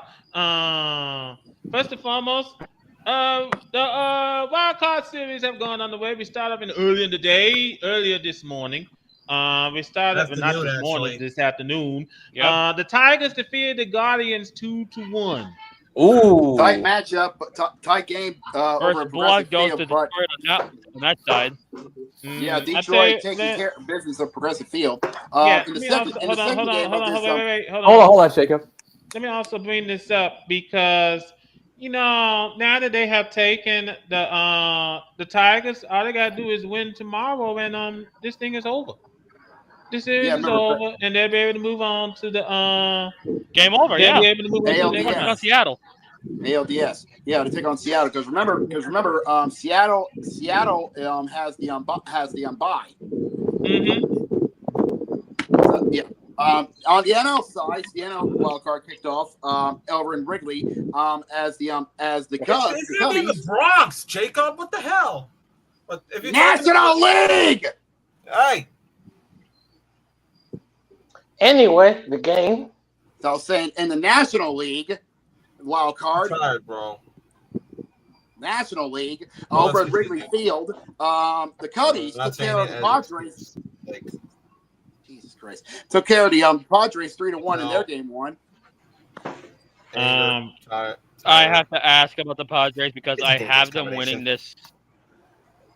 Do you think they'll make a turnaround? Yeah. And Jose, you would know because, that. First of all, shut up. Let me get my thoughts. Continue, Jacob. Let him finish. Because Jacob, I see San Diego, excuse me. San Diego and the Dodgers and the National League and the NLCS. Possibly. It's possible, but mainly because that the Dodgers, sure, they're good, but they've just been lax as of late. I can see the Padres taking advantage of this, and I swear to fucking God, if you lose, Ramon returns from his injury, I'll be happy. They got to force a game 3 because they had to force a game 3. Cubs took it today against the Padres. They got the advantage heading into game 2 coming up. Right. So the Padres needs to force a game 3 to have a chance. And remember, the winner of this series is going to be facing off against Brewers. Milwaukee. Yes. Mm-hmm. By the way, for Brandon's sanity, as we all know, the big playoff matches tonight is the Dodgers versus the Reds, and we all know. You know what? I'm gonna be a bit of a prick. That's honestly. I kind of want that's Boston to beat the Yankees. That's the nightcapper. Speaking of which, game is still already in progress as we speak. As Hit Kid is watching this with bated breath. The rivalry continues. Bottom of the 5th. Coming up in the Bronx, Yankees leading the Red Sox 1-0. Of all things, an Anthony Volpe homer. Would you believe it? Yeah. His first homer of this preseason, and he brings up the only score so far in this matchup. Yeah. Who would have thought that? Listen. I think the Yankees are going to be pulling 3. He's done 4 scoreless innings. 5 scoreless innings now. Yankees who got that early edge 1-0. Hopefully we can tack on more runs and get the advantage and put the foot down on the Red Sox next. We'll have to see what happens. And then, of course, the nightcap game over at Dodger Stadium at Chavez Ravine. The Dodgers and the Reds. Would you actually believe that that Ticketmaster was actually putting restrictions on who could actually buy tickets to this game. In particularly, anyone outside of the outside New of York like the New York metropolitan area. area. Yeah. I think it's a smart call considering the fact of the latest influx of scalpers. Well, I think also, Jacob, they want to make sure that Yankee Stadium has all Yankees fans. They don't want any Red Sox fans being there. Oh yeah, because of all the because Bad of how blood. I actually can't. To be honest, I kind of want that. Can I be honest though? There is something I don't think is fair with this playoff format, which is I don't like the fact all 3 games are at the same stadium. For me, Yeah, me too. Playoffs should always be, and this is speaking for here. Playoffs, even in the wild card, should be 1 game. If you're doing a 3-game thing, I get it for travel and all that, but it should be 1 game in your stadium, day off. 2nd game, in the other person's stadium, and then the decisive game in your home stadium, the higher ranked side. Hold on, gentlemen. I can understand where Hickey's coming from, but my reason why the MLB is trying to do this because they want the postseason in 1 month. They don't want it to spoil. They don't want it to spill into November. No, I'm not, Carter. I'm not going to disagree with you. Okay. All I'm saying is I'm not a fan of it. I'm being fair. Yeah. Also, it's not like Yankee Stadium is that far away from Fenway Park. That's what I mean. It's not. Because the travel from Boston to the New Bronx York. is to New York is not that far. Back in the day, that would have been like a couple train rides. It's an hour. It's like an hour in the car, and it's like it's like just over an hour's ride. This is me who's been on holiday in New York, and on a train it's like half an hour, 45. It's not that long. I don't think Hit Kid's proposal is all that crazy. I can see it as the team who's different. I'm calling for fairness. Let me be clear. That's totally understandable. I get what you're saying. I don't know whether Rob Manfred will go for that idea, but I get what you're saying. If the teams are close enough, to one another, like Boston and New York are, I think that's fair. Same thing could also work. Same thing could also work with Detroit and Cleveland. Yeah. As I said, now as for San Diego and Chicago and Cincinnati and Las Vegas, that's a different story. That's a different story. Those are different stories. The logistics on that is what I would do with those, if it was me, because I would have the 2nd game in a neutral stadium. Yeah, neutral. Yeah, I feel like neutral stadium would have to work for those. Right, that's what I would. No home advantage, but a neutral stadium. I think that's fair. Okay, I'll be right back. I'm going to just make myself a bowl of nachos. Not only but also is coming up. But I have a feeling this is going to be good. Fair enough. Fair enough. Do what you got to do. I have a feeling Sunday is still a bit angry over this past week. We're going to go ahead and move on to the next topic, gentlemen. Which is the main hopefully, event. Let's hope that cooler heads prevail, although I highly doubt it.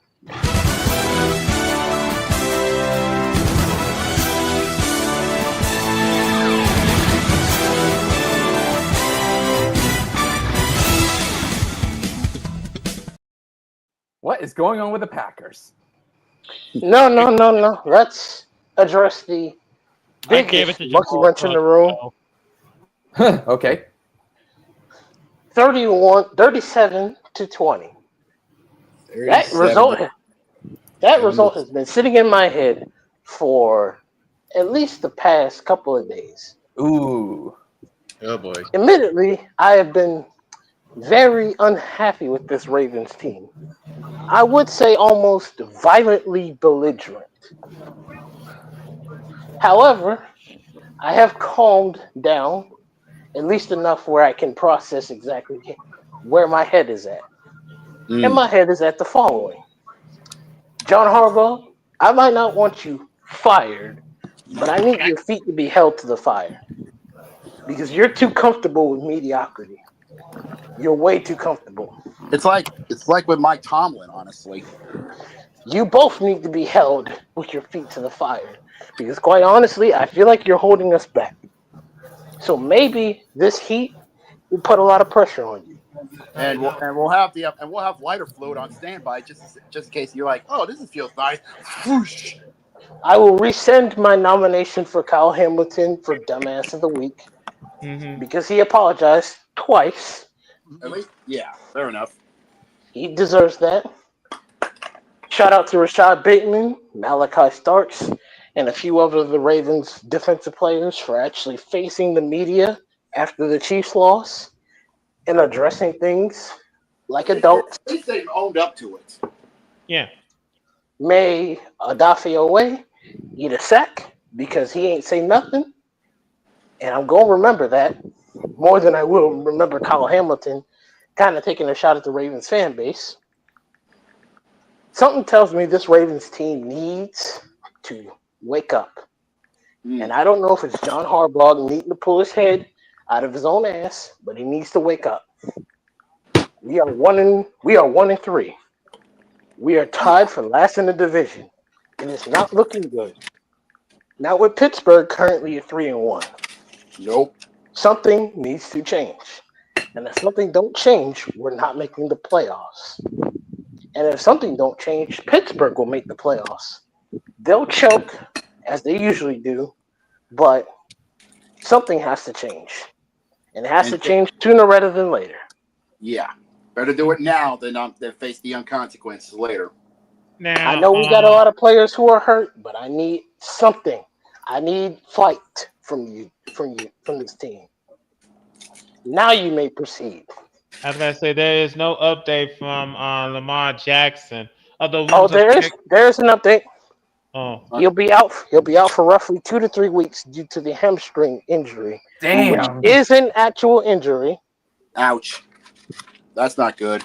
yeah. I do also believe it is him partially quitting on the team because he's tired of the O-line being absolute dog feces, as expected.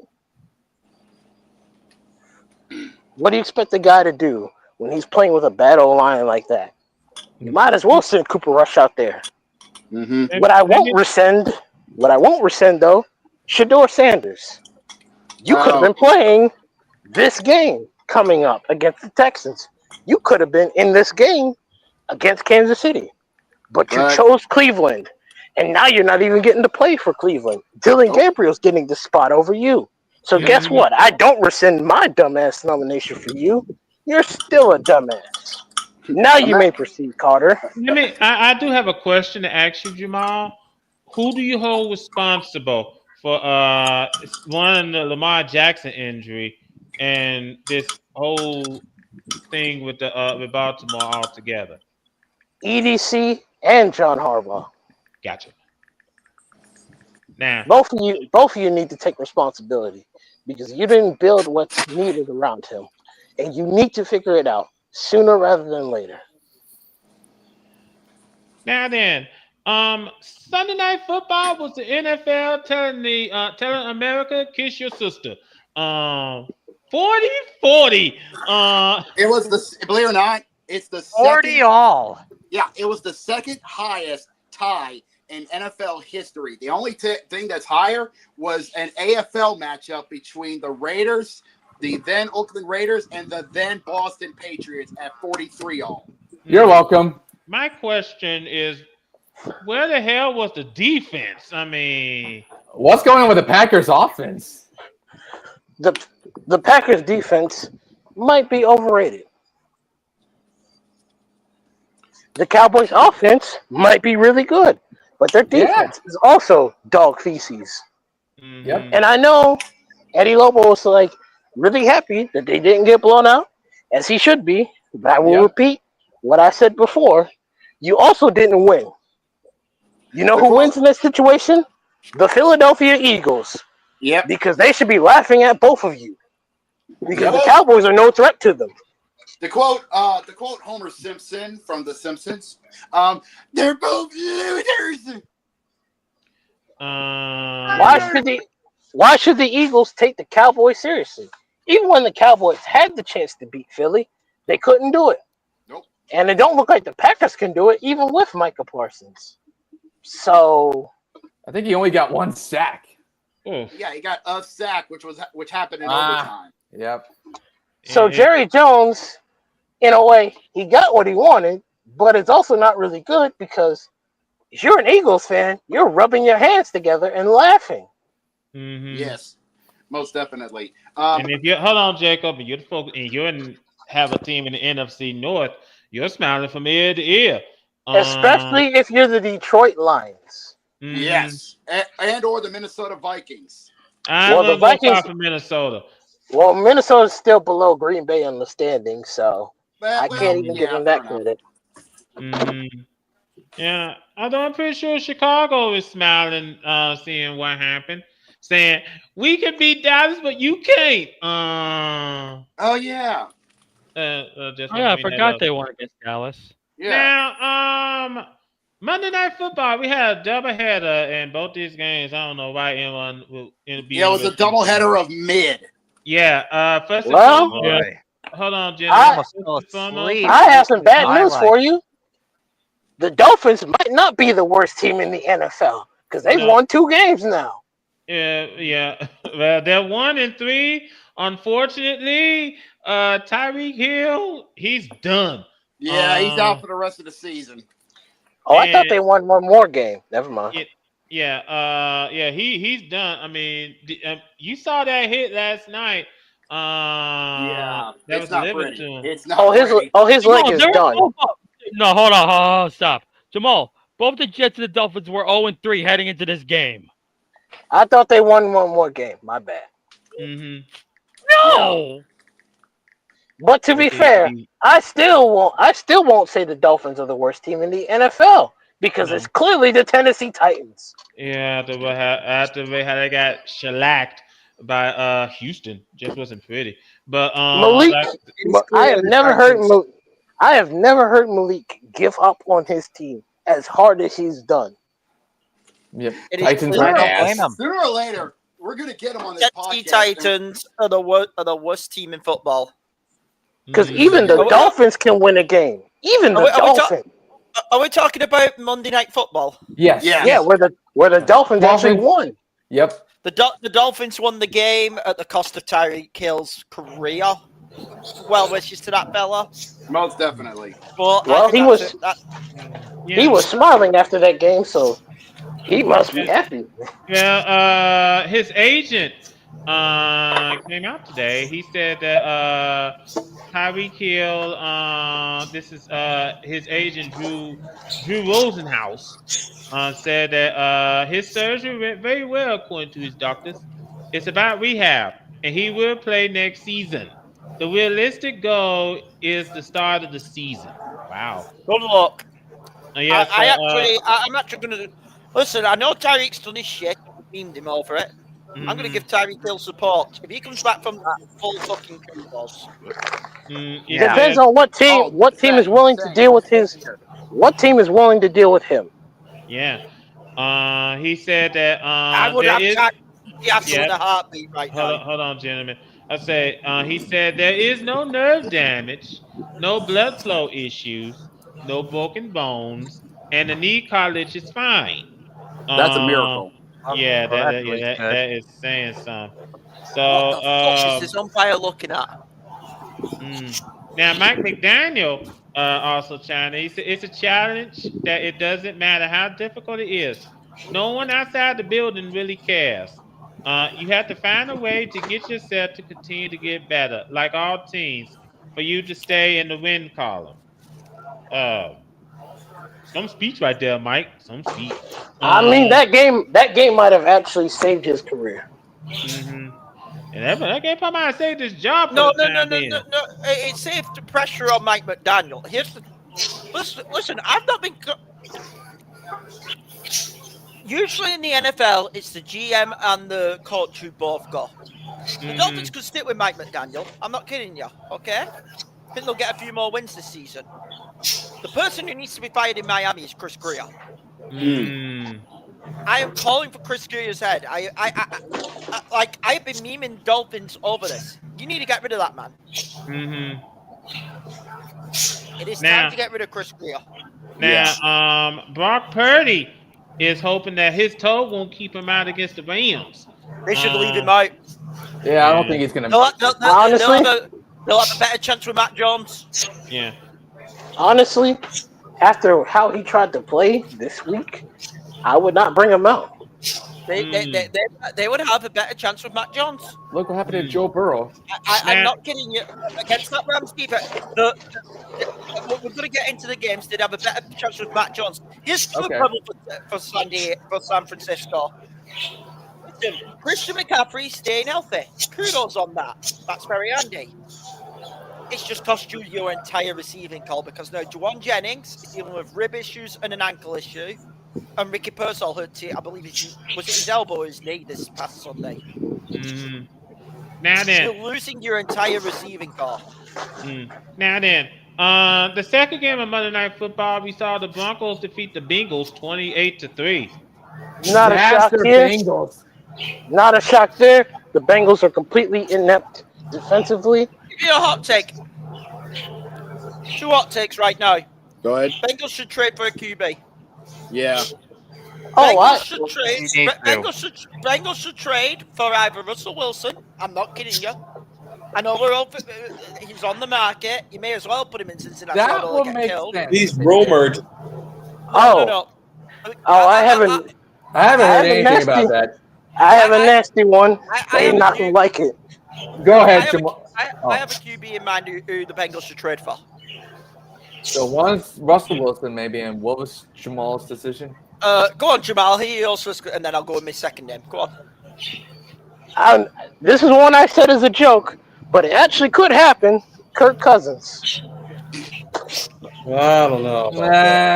They have what choice? What choice do they have? They are a disaster right now. No, it'll be an even bigger disaster. Let me tell you why. You're putting a completely unmobile quarterback behind an offensive line, which is absolutely horrible. Well, to be fair, it's not like Jake Browning is any better. Well, He sucks. I'll take the QB. I'll give you two. You're either going to Washington and asking them for Marcus Mariota, no lie, or you're coming to Seattle and giving up a 5th rounder for what's his name, Drew Lock. Wow. Do you want that to happen? The draft pick, yeah.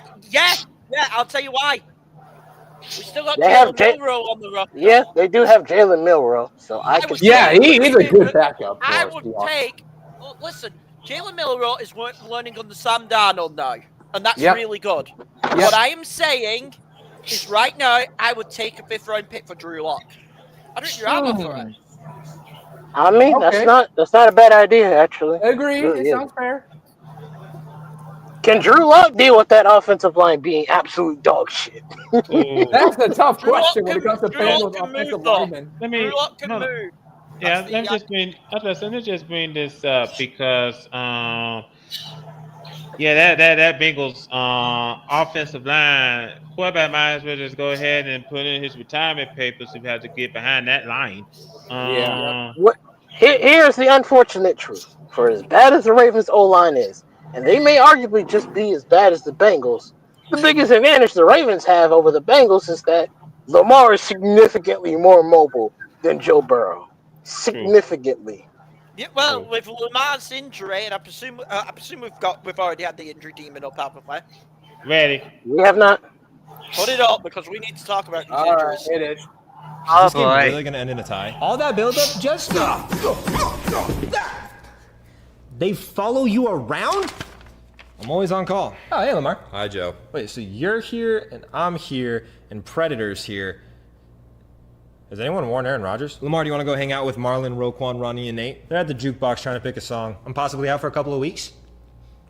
I've got a couple song ideas. I see the annual MetLife sacrifice has been made. At this point, I'm going to have to add MetLife coverage onto my insurance. Do you use State Farm? Because like a good... No, I got it. Malik, since your ACL is toast, you'll be getting a premium package with a beachside bungalow. Yeah, no, okay, no. What do you have against the Niners? Because at this point, it feels personal. Don't blame me, okay? Shanahan's the one that sacrificed every other player on the roster to keep Christian healthy. Okay, yeah, I kind of get it. Ricky, it's most likely a quick trip, but while you're in here, you can go play beer pong with Kittle. Is it just a week of the hamstring or something? Looks like it, yeah. But yours is just looking like a week, maybe 2, so you'll just be at the bed and breakfast. Wait, the place next to Johnny's Munt Cakes, yeah. Oh, we should go there after the game. I see the Ravens settled on a song. Feels a little on the nose. Wait, what?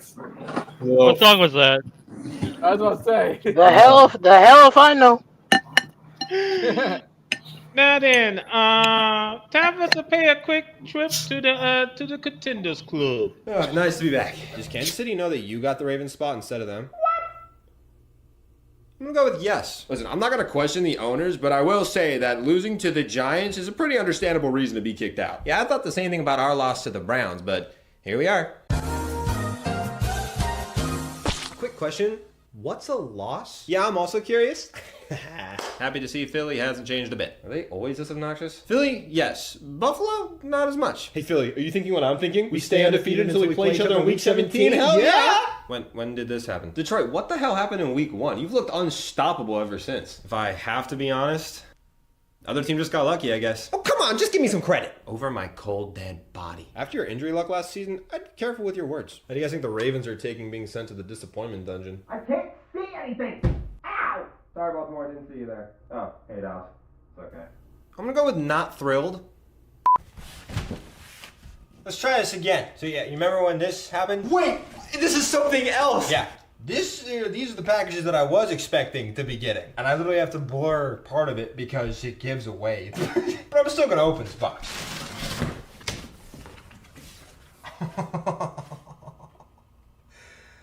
Oh yeah. Oh yeah, this will do nicely. All right, can't wait. I like how the Chargers questioned Detroit. That's crazy. By the way, if you want to know what our boy Connor got, might want to check his socials on the second. Yeah. I'm definitely gonna check that out. I want to know what's in the box. Now, as it was brought up, Malik Neighbors is out for the rest of the season. MetLife Stadium, hold on, Jacob. As MetLife Stadium has claimed another victim. Yep. But Nice. with his unfortunate loss, somehow came a Giants win over the fucking Chargers. How? How does that happen? Matt? You want me to talk? Well. All right. You got some explaining to do. Okay. The Chargers are. Oh man, the linemen. I've been criticizing O-line multiple times, and the injuries is started racking up a bit. Catching out. I'm watching the Yankees Red Sox, by the way. Yeah, Joel is out. Najee Harris is out for the rest of the season, and I realize Becton's not here because he's questionable from concussion. Joe won't be out. He's gonna be out for several weeks because of that. I think that is humongous loss for the Chargers. So, and I don't think the Najee Harris injury is hurting you that badly, considering Hampton went off. So I think you are all right on running back. Right. Depending the running back situation, I think I'm comfortable with Hampton right now. The Romans playbook is, not surprising there, especially that interception. I criticized about him when he used his freaking whoever, I forgot the name, from Syracuse tight end. I don't know why would he use him for. The offense has been abysmal lately, and that's how the Chargers, typical Chargers. It is what it is from them. The offense is abysmal outside of Quentin Johnston. Where the fuck was this? Where was this a year ago? No, the Chargers. That Joe Alton me is a season changer. It will be. Let me jump back in. Man, you might as well just go ahead to face it. God is punishing Mr. Spanos here. I'm not surprised because of Spanos shit. And now you guys are only one game ahead of Kansas City, which dangerous territory. Here come Chiefs. Yeah, needless to say, the Chiefs are on the warpath. Go Chiefs! Looks like hell is coming back to me with the Chiefs. Yeah. And that ain't the only injury that was mentioned, because we already talked about Lamar, and we already talked about Neighbors. I'm pretty sure there was another one that was in the video that was mentioned already. That's what I mentioned earlier on. Even though it's a week, I mean the Niners They're going to have legitimately all their receiving core banged up to hell. Yeah. They got the. And by the way, you saw the game against Jacksonville. Trevor Lawrence didn't have a good game, but he was barely pressured without Nick Bosa. Oh my God! I can only imagine what Matthew Stafford and the Rams are going to do to him this week. Also, I just realized the Niners are going to have to really rely on Kendrick Bourne. They're going to rely on Kendrick Bourne. That's crazy. Also, I'm pretty sure this was brought up. I know I'm going to butcher his last name. Buki is out for the rest of the the season. Ravens. Yeah, that's a loss. Nnamdi Matabuke is gone for the rest of the season, to which I say, fuck. And of course it's a neck injury. Of course it is. It's not like a neck injury hasn't been bad for the Ravens defense. I heard Bucky Irvine went in for an MRI. Is that correct? I was reading Bucky Irvine went in for an MRI over his ankle. Let me check it. Let me check and see. I know it won't be. I know it won't be long term, but is he missing this Sunday? Let's see here. Well, let's see. I don't think they mentioned it. Even if he misses Sunday, that Buccaneers team is still going to be nasty for even Seattle to deal with, because you got to get around that dog ass QB that they got. Baker will fight that team by himself if he has to, and he might win that fight. He did against Philly. We'll get into the games because I actually think I have a lot to say over Seattle versus Tampa. Well, first and foremost, we start off on Thursday Night Football over at SoFi Stadium between the 49ers and the Rams. Give me the Rams. I was about to say, I'm give me the Rams. NFC West games are usually close. Give me the Rams. I am very happy I have Nakua and the Rams defense this week. I think this is a slaughter. Rams big. Really? I was going to say Rams edge against the 49ers. Not a chance. This is going to be a slaughter. Unless CMC has a career night, that's the only way. Because legitimately, I don't trust Jones against the Rams defense. But not only that, if you're not pressuring Matthew Stafford, Devontae Adams and Puka Nakua and Kyron Williams are going to feast along with Tyler Higbee. Yeah, the Rams defense, I get it, because I thought I'd win against the Colts last time. Yeah. I can see the Rams winning by 10. Yeah. All right. Getting into the Sunday games. Sunday morning, we have our next international game. Yep. We're heading out to Tottenham Hotspur Stadium. Yep, Tottenham Spur for the first of the London games as the Vikings and the Browns will do battle at Hotspur Stadium. Woo! Really? Give me the Vikings, but this one's shaky. This one's shaky. Of course, Spurs get utter dog shit. I'll be controversial. Give me Cleveland in a low-scoring game because Carson Wentz went back to Carson Wentz. I might be on Hicken on this one. The Browns defense is going to ruin that man's day. I think the Browns, who have them in fantasy this week, play their defense. Oh, speaking of, hey. Before we continue on with the games, I just remember, Carter, I don't know why we didn't do this, but this week 5, is the start of the bye weeks. We don't have no bye week therapy this week, Jacob. Well, I know that, but it's the start of the bye weeks, which means next week is the start of bye week therapy. But this week, actually no. This is bye week therapy because there are a couple of teams on bye this week. Yeah, that's what I was trying to say. It's the start of the bye week. Green Bay is gone, Chicago's gone, and Atlanta's gone. Yeah. Green Bay, Chicago, and Atlanta are on their bye week. So if you have any players on those on your fantasy from those 4 teams, put them on your bench. You're forgetting Pittsburgh. He always said Pittsburgh. Over at Lucas Oil Stadium, we have the Raiders and the Colts. Colts have to come back after Colts. This could go 50-50 depending on if the Colts are able to defend against Ashton Genty. Because if they let him go off like how he did against the Bears, they might be cooked. This will be a which running back gets stats if the Colts can't defend Ashton Jensen, because I'm going to tell you right now, Jonathan Taylor's going to run all over the Raiders. Oh, definitely. If you don't have Jonathan Taylor on your own fantasy squad and he's available, grab him. Yep. He is not available because I don't think anybody'd be dumb enough to leave him open. Oh boy. Raiders defense. Yeah. Give me 50-50. I expect this to be close. This is definitely. I agree. It is going to be depends 50-50. It's basically a coin toss. It depends on who's. Give me the Colts because of home advantage. I had a fucker tried to make me a trade offer because I have Jonathan Taylor in my money league. A fucker tried to make me a trade offer for him. I told them to fuck off. He still know his games though. Yep, I'll give him that. I'm gonna do the coin flip and I'm going with Indianapolis. I say the Colts defense is gonna shut down. Aston Jesse and Jonathan Taylor is gonna have a career day. All right then. Over at Caesar Superdome. I don't know whether or not anyone's going to be interested in seeing this.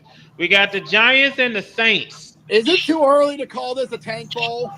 Yes. I would not be too quick to make that judgment on no one wanting to see this because this is Jackson Dart's full test.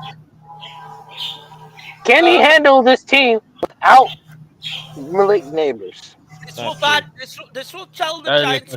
This will tell the Giants a lot about their future. If Jackson Dart can handle this, without Neighbors. And to be fair to Jackson Dart, and to be fair to him, he looked pretty good against the Chargers, who are a better team. By the way, here's the take. I'm picking Jackson Dart. I'm picking the Giants in this game. Me too. I'm picking the Giants. I will also go with my answer. I will also go with the Giants. I think it's pretty much everyone here going for the G-men. So now watch the G-men let us down hard like a brick. To be fair, it wouldn't be the first team that Brandon roots for that lets people down. Yeah, exactly. Now, I swear to God, I think I'm gonna give it because the G-men decided to derp. You know what? That's exactly. You know what? That's what I'm hoping for. Give me the Saints. Ooh! Enough of the violin! Now, over at MetLife Stadium, we have the Cowboys and the Jets. Cowboys! Oh, Jesus Christ. I got a good money line for y'all. What's the over-under on somebody getting injured again on that Oh, my God. Enough of the turf! Yes. I swear. Yes. I swear, Dak Prescott gets hurt on that field. I hope he does. No. Another sacrifice to the MetLife gods. Jesus. We here on the sports podcast do not root for injuries. What Jose just said is not the opinions of everyone else. Yeah, not at all. The opinions viewed on this podcast by Jose does not necessarily reflect the views of YouTube and. Okay, we're back, ladies and gentlemen. I don't think that was necessary. Remember, hence the Cowboys. We are not sports journalists. We are not broadcast journalists of any kind, way, or shape, or form. We're just sports fans. Yeah. Anywho, Cowboys. I was about to say, yes, 6 sadistic sports fans. Cowboys by 7. Okay. Cowboys by 10. Let me be clear. If that goes down, oh my God. Now then, it don't mess up like it did with the Bears. Scooter might scream. I wonder how he felt when that tie happened. Now he was dead inside, probably. Anyway, yeah. Now then, over in the city of brotherly love, we have the Broncos and the Eagles. Hold on, no. Eagles. It's only brotherly love if you live there. If you're visiting, you're getting egged. This is Philly. Let me be clear. I actually think a competitive game. I have the Eagles winning by a touchdown. The thing is, though, I think this will be a bad day for Bo Nix. Mm-hmm. I don't think it'll be. I think it will be competitive, but I think Bo Nix is gonna fuck it up. Mm-hmm. All right, we got a pair of 1 and 3 teams getting ready to do battle here. Not once, but twice. First one goes off in the Charlotte. We got the Dolphins and the Panthers. Panthers. Give me the Dolphins. Listen, due to the unfortunate I'm going to sound horrible right here. I pulled off a trade for Jalen Waddle. Oh, Unbelievable time for that, considering what happened to Tyreek Hill. yeah. Give Don't be me the surprised. Dolphins big. Waddle have a day. Ooh. Wow. All right, then. Now, the second game of the 1-3 battle, we have the Texans and the Ravens. This will actually be close. This will be close. This Let me be is clear. I don't think the Ravens have a hope in hell next week. This is gonna be So, tough. you know because who you play. You know who you play Lamar's next week. out. You have a hope in hell. Unless Lamar is back. Unless Lamar is back next week. I will, however, get this across. Our backup is Cooper Rush, who has won games even with Dallas. So I am not completely unconfident. No, here's the thing. I'm pulling it. They have made. This is in M&T Bank. This is in Baltimore. The money line of this shifted once Lamar is out because they've made the Texans road favorites. I disagree with that. I'm still picking Baltimore. Simple reason why. Derrick Henry loves his Texans. Yeah. That is true. This is a game where you are going to be heavy on Derrick Henry, and he's going to make Ravens fans happy. This is going to be a Derrick Henry forgiveness game. I think the Ravens win this. Mm-hmm. It'll be close. I will give it 7. And I still don't trust DJ Stroud with that offensive line, which they traded away a player again this week. What the fuck are you doing? I'm gonna take the Ravens on this one. Give me the Ravens, but by 7. Yeah. Now then, head on to the afternoon games over at State Farm Stadium. Like a good neighbor, State Farm and Stadium. Okay, Carter. We have the Titans and the Cardinals. Cardinals. State Farm is not there for the Titans because I'm picking the Cardinals. They are. Well, if there was ever a get-right game for Kyler Murray and Marvin Harrison, this is it. Because Tennessee has no hope. Tennessee has no hope. This should be. I will. Let me be clear. If the Cardinals somehow find a way to lose this game, Josh will tell you. I will be hot. Josh, you do know we will troll if Tennessee win this game. First of all, me and you don't have to do anything. He's gonna get trolled irregardless. Oh, I will be joining in if they lose this game to the Cardinals. If they lose this game to the It sounds like Cardinals enjoying the troll hunting season. Now, dear Lord. Over at Lumen Field, and time might change because T-Mobile Park and Lumen Field, they share the same parking lot. Oh yeah, because of the playoffs. Yeah. So I don't know if now they're gonna change the timing, the kickoff time, but we do have the Buccaneers and the Seahawks. This will be a very tough game for either team. This is a big game. It's a 50-50 battle. This is a pick'em. This is a pick'em. The Bucs are still a really good team. I want to be dead clear on that. Baker Mayfield, yep. And especially under Baker, they are dealing with injuries. Mike Evans being out. They got Chris Godwin back. And Booker looks like a star. Oh, yep. They're great. I think for Offensive Rookie of the Year, right now, he's ahead. Mm-hmm. He is the clear leader of Offensive Rookie of the Year race. Titans dealing with some injuries. Seattle, to be fair to us, other than DeMarcus Lawrence, we're coming off the mini bye, which is huge. Mainly stayed healthy, which is a big plus. Top 10 defense in the league. I know the Buccaneers are dealing with a lot of offensive line injuries. I know Gats can address that. Okay.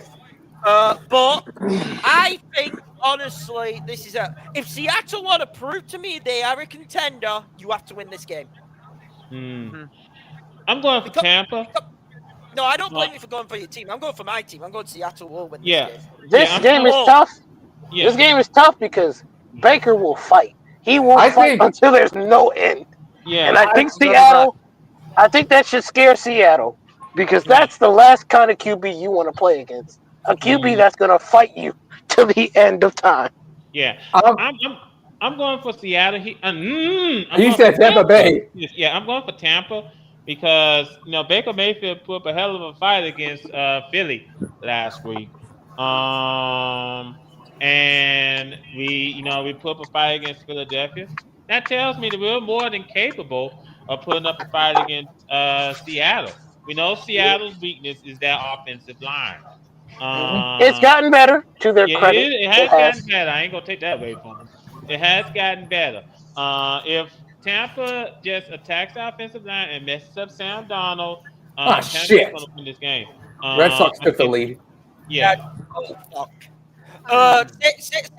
Same thing back though to you, Carter. I'm sorry, same thing back. Yeah, we But have. can I you- know our offensive line. Our offensive This line is a mess. line is a mess right now. And Seattle have a top 10 defense right now. And I'm not on about this. I'm on about the pass rush. Byron Murphy's taken that leap. What's his name? Hall. Derek Hall has been playing great. Big Cat Williams. I believe DeMarcus Lawrence will play this game. We should also be getting back Nick Emery for this game. Seattle's going to be fully healthy. This is a dangerous game. If we can get to Baker early and throw him off his game, I think Seattle will win this. No, I do still think it'll be close. I will say 7 points, Seattle. I will go less. I think Baker will push you guys to, no matter what, it's going to be by 3. To me, Yeah. it's by 3. Yeah, it's gonna be that close in my opinion. I'll say Tampa by 3. Because I still don't trust Todd Bowles, but I'm still going with Tampa by 3. I will say this: if Seattle win this game, and I'm dead serious on this, Seattle win this game, they'll be 4-1, and the next two are Jacksonville, who let me be clear, I think will have a more dangerous defense than Tampa next week. But offensively, have been very suspect. And here's the other deal: the week after that's the Texans. I can only imagine what our defense is going to do to that Texans O line. Barring that they don't have any injuries playing against the Ravens. Now then, quickly, I'm taking the Buccaneers. They're on bye after the Ravens game, aren't they, the Texans? Now, moving on. Next up, over in Cincinnati, how many here wants roast Bengal? Because we got the Lions and the Bengals. Lions. Yeah, Gigi. This is the Lions. This is a murder. It's not even close. Don't talk out of this one. I got the Lion rating coming out the There is no way in hell that he would be able to convince anybody in this VC with a straight face, a dead face, that the Lions are going to somehow lose to fucking Cincinnati with no Joe Burrow. No way in hell. This is the Lions. After they dog walked the Ravens and the Browns? This is a Lions win all day. This is a Lions. I'm gonna agree, but if I'm gonna agree, but if it happens, then I don't know. Don't even look at me. Don't even look at me. I will laugh. I will laugh at your expense. They are on fraud watch. Ooh, that's fair. Yeah. That's a fair. Yeah. Yeah. Okay. Hey, wait till Sunday. They're on fraud watch. I genuinely believe the Lions will win this. I think they're going to put another 40 burger on the team. This is the game you see the winner by like 20 plus. This is the 20 plus. Now then, there's gonna be another one of those weekends where SoFi Stan's gonna have to do a double dip because coming up we got the Commanders and the Chargers. Give me the Chargers, but I am concerned because Jaden Daniels might be back, and if he's back, If he's back, yeah, taking Commanders. If not, Chargers. Take the Commanders. I will go Chargers, but this could also get close. I have heard that Scurry Terry's in the right direction. I've heard Jaden Daniels is in the right direction. The Chargers are missing their whole line. It is dreadful. On the road. I blame you, here, kid. My answer for some of these games could change, including this one. So I'm very 50-50. Now then, Sunday Night Football. We're gonna have a death march here. We got the Patriots and the Bills. Bills. Yeah. Hey, Garak, you ready to get trampled? Actually, let me hold my breath. Because the Bills, for some reason, will love to give up on defense. So Yeah, they give do, me the actually. Bills. Give me the Bills by 7. Yeah. I can see Hey, them loosening on their defense. They yeah, I was just about to say, hold on, are hold on. they? Hold on. Are they Hold on, playing down Jose. the Hold on, Jose. competition? Hold on. I was about to say, we saw that last week how they beat the Saints. They pretty much let their foot off the gas for a little bit. They played right down the competition. That's what they did, and they Like still down won. to competition. I'll tell you what, though, they can't do that against the Patriots. Because the Mm. Patriots can beat them if they're dumb. If the Bills are dumb enough. If they play down, this will be the end of Buffalo's undefeated streak. Note, I don't believe that's going to happen. I believe the Bills are going to win this game. I believe it'll be close. I believe it's Sunday night. 7 or under for the Bills. Yeah. What's your gut telling you, Gurrick? I want to believe that we may upset the Bills, but I'm really not thinking it because it could be a long shot. So I'll say the Bills. Okay. I think we all here going for the Bills. Monday Night Football. Thankfully, there's only one this week. We had the Chiefs and the Jaguars at Everbank. Unfortunately, the Jaguars' road gets harder because I got Kansas City. Kansas City are on the way back. The Jaguars. Let me be clear: if you're Jacksonville and you want to announce yourself, win this game. It's a bit like what I'm saying to Seattle. If you want to announce yourself, beat the Buccaneers. Unfortunately, I don't have to win in this game. I think the KC offense is clicking again. Give me Kansas City close. I think Kansas City beating Baltimore finally awoke the demon in them, which is not good for the rest of the AFC. No, it's not. No, it is not. No. And as you guys did bring up when we started discussing it, as you guys said, the Falcons, the Bears, the Packers, and the Steelers are on their byes this week, as you guys mentioned. So, and let's make sure if you have any players on those teams, please. The Packers need to fix their mistakes. Yeah. They're having a rough time. Kansas City are a bit like Thanos. That's how much fear we have of them. They are inevitable. We will see how inevitable they are. Because if the Jags can beat them, maybe there's hope. If the Jags beat them, Kansas City sees. I think if the Chiefs get to what will the record be? It'd be It's 2-3. I don't think their season is over because the Chargers can also fuck up pretty hard. Get ready because the old lineman is going to be a tough one. Yeah. So I don't think their season is over.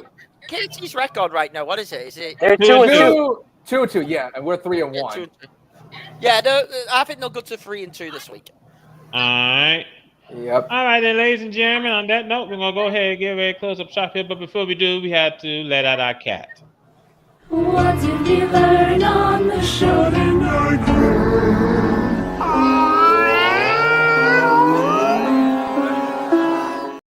Jose! Okay, who gave Maddie some weed? Oh Lord. That ain't weed. That ain't weed. We gave the cat MK Ultra. Oh, what? That's How even did you worse. do that? Hey, wait till Sunday. I'll tell you why the cat's exhausted. You gave him methopium. That's a killer. Wow, kid. Guess who the Mets? They'll disappoint you like quick sex. He still can't handle the Mets. They can't close, and their girlfriend keep on waiting for the climax, but it never happens. Have a good night, everybody. We'll see you Sunday, Hit Kid. Take care, Hit Kid. Let me go ahead and run through the scores real quick. Where there's only one right now in the MLB. 2-1 Red Sox. Yeah, on the top of the 7th. So keep a close eye on what's going on in that game. That game's got to get ready head to the bottom of the 7th. And as we brought up in MLS right now, the Chicago Fire are beating Inter Miami 2-0 in the 33rd minute. Is a playoff or season still going? And if the Fire wins, that is the last playoff. That is not the last. playoff spot for the Eastern Conference, and the New York Red Bulls' 15-year playoff streak will be broken. Yes. In case I didn't- Go ahead, Brandon. All right. In case I didn't say so earlier, since you guys already talked about Reds Dodgers, I'm gonna just bear repeat it for people in the back. I want the Reds to get destroyed by the Dodgers in LA. Salty, salty, salty, salty. I do want to add something real quick because Jacob, can you I know you're listening to this, but I just want to point this out real quick because me, Pedro, and Brandon last week on Saturday we were watching the LSU Ole Miss game. Why in the fuck are LSU so pass happy on second and third down? What? Why are they so pass happy on second and third down? LSU. Yes. Wow. I know with a brain, like someone like myself, I shouted at my TV saying, "Run the damn ball on second down, just run it." Well, I can answer that question for you, Jose. Brian Kelly is a pass happy coach. He said, "Stop that! Stop it!" He said, "Stop it!" Is that fucking simple? He said, "Stop it!" Yeah. But against Ole Miss, nah. Like they got good pass coverage. I just say, easy, Jose. Ole Miss is not exactly chopped liver, but I just said they got good pass coverage. Mm-hmm. All right. That's what really drives me mad.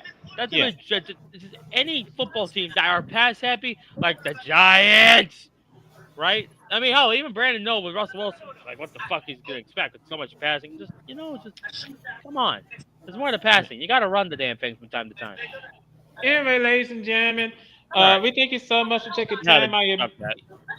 we thank you so much for taking time out of your busy schedule joining us here this evening. First and foremost, if you like what you see, please subscribe to this channel, like this video, share this video, and when you do subscribe to our channel, please hit the bell. I can't find it. Oops, wrong gong. Okay, I swear. There. If Undertaker walks into this bar, That was funny. I'm gonna make First of all, that was he funny. has your ass. Knock it off. I got it. There. I swear, if the Undertaker walks into this bar, I'm gonna make sure he has your ass on the platter. No. I'm gonna drown you out. I hope you know that. I'm going to drown you out. I want to thank. I had that gong because of Brandon. Because he was. I want to thank Kid. Want to thank Jamal. Want to thank Gurk. Want to thank Cody. I'm surprised Cody is still with us because he's on mute. He's probably sleeping. No. Yeah, but I want to thank Jamal. Like I said, thank Gurk, Cody, Matt, Kid. I want to thank everybody for joining us here this evening. Once again, this is one of those wild nights we have in here in this barn, and it happens usually.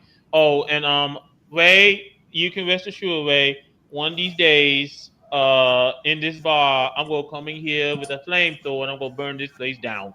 One of these days. Yeah, one of these days. I got the wrong gong. Yeah. I'm just waiting for the Undertaker to come on in here.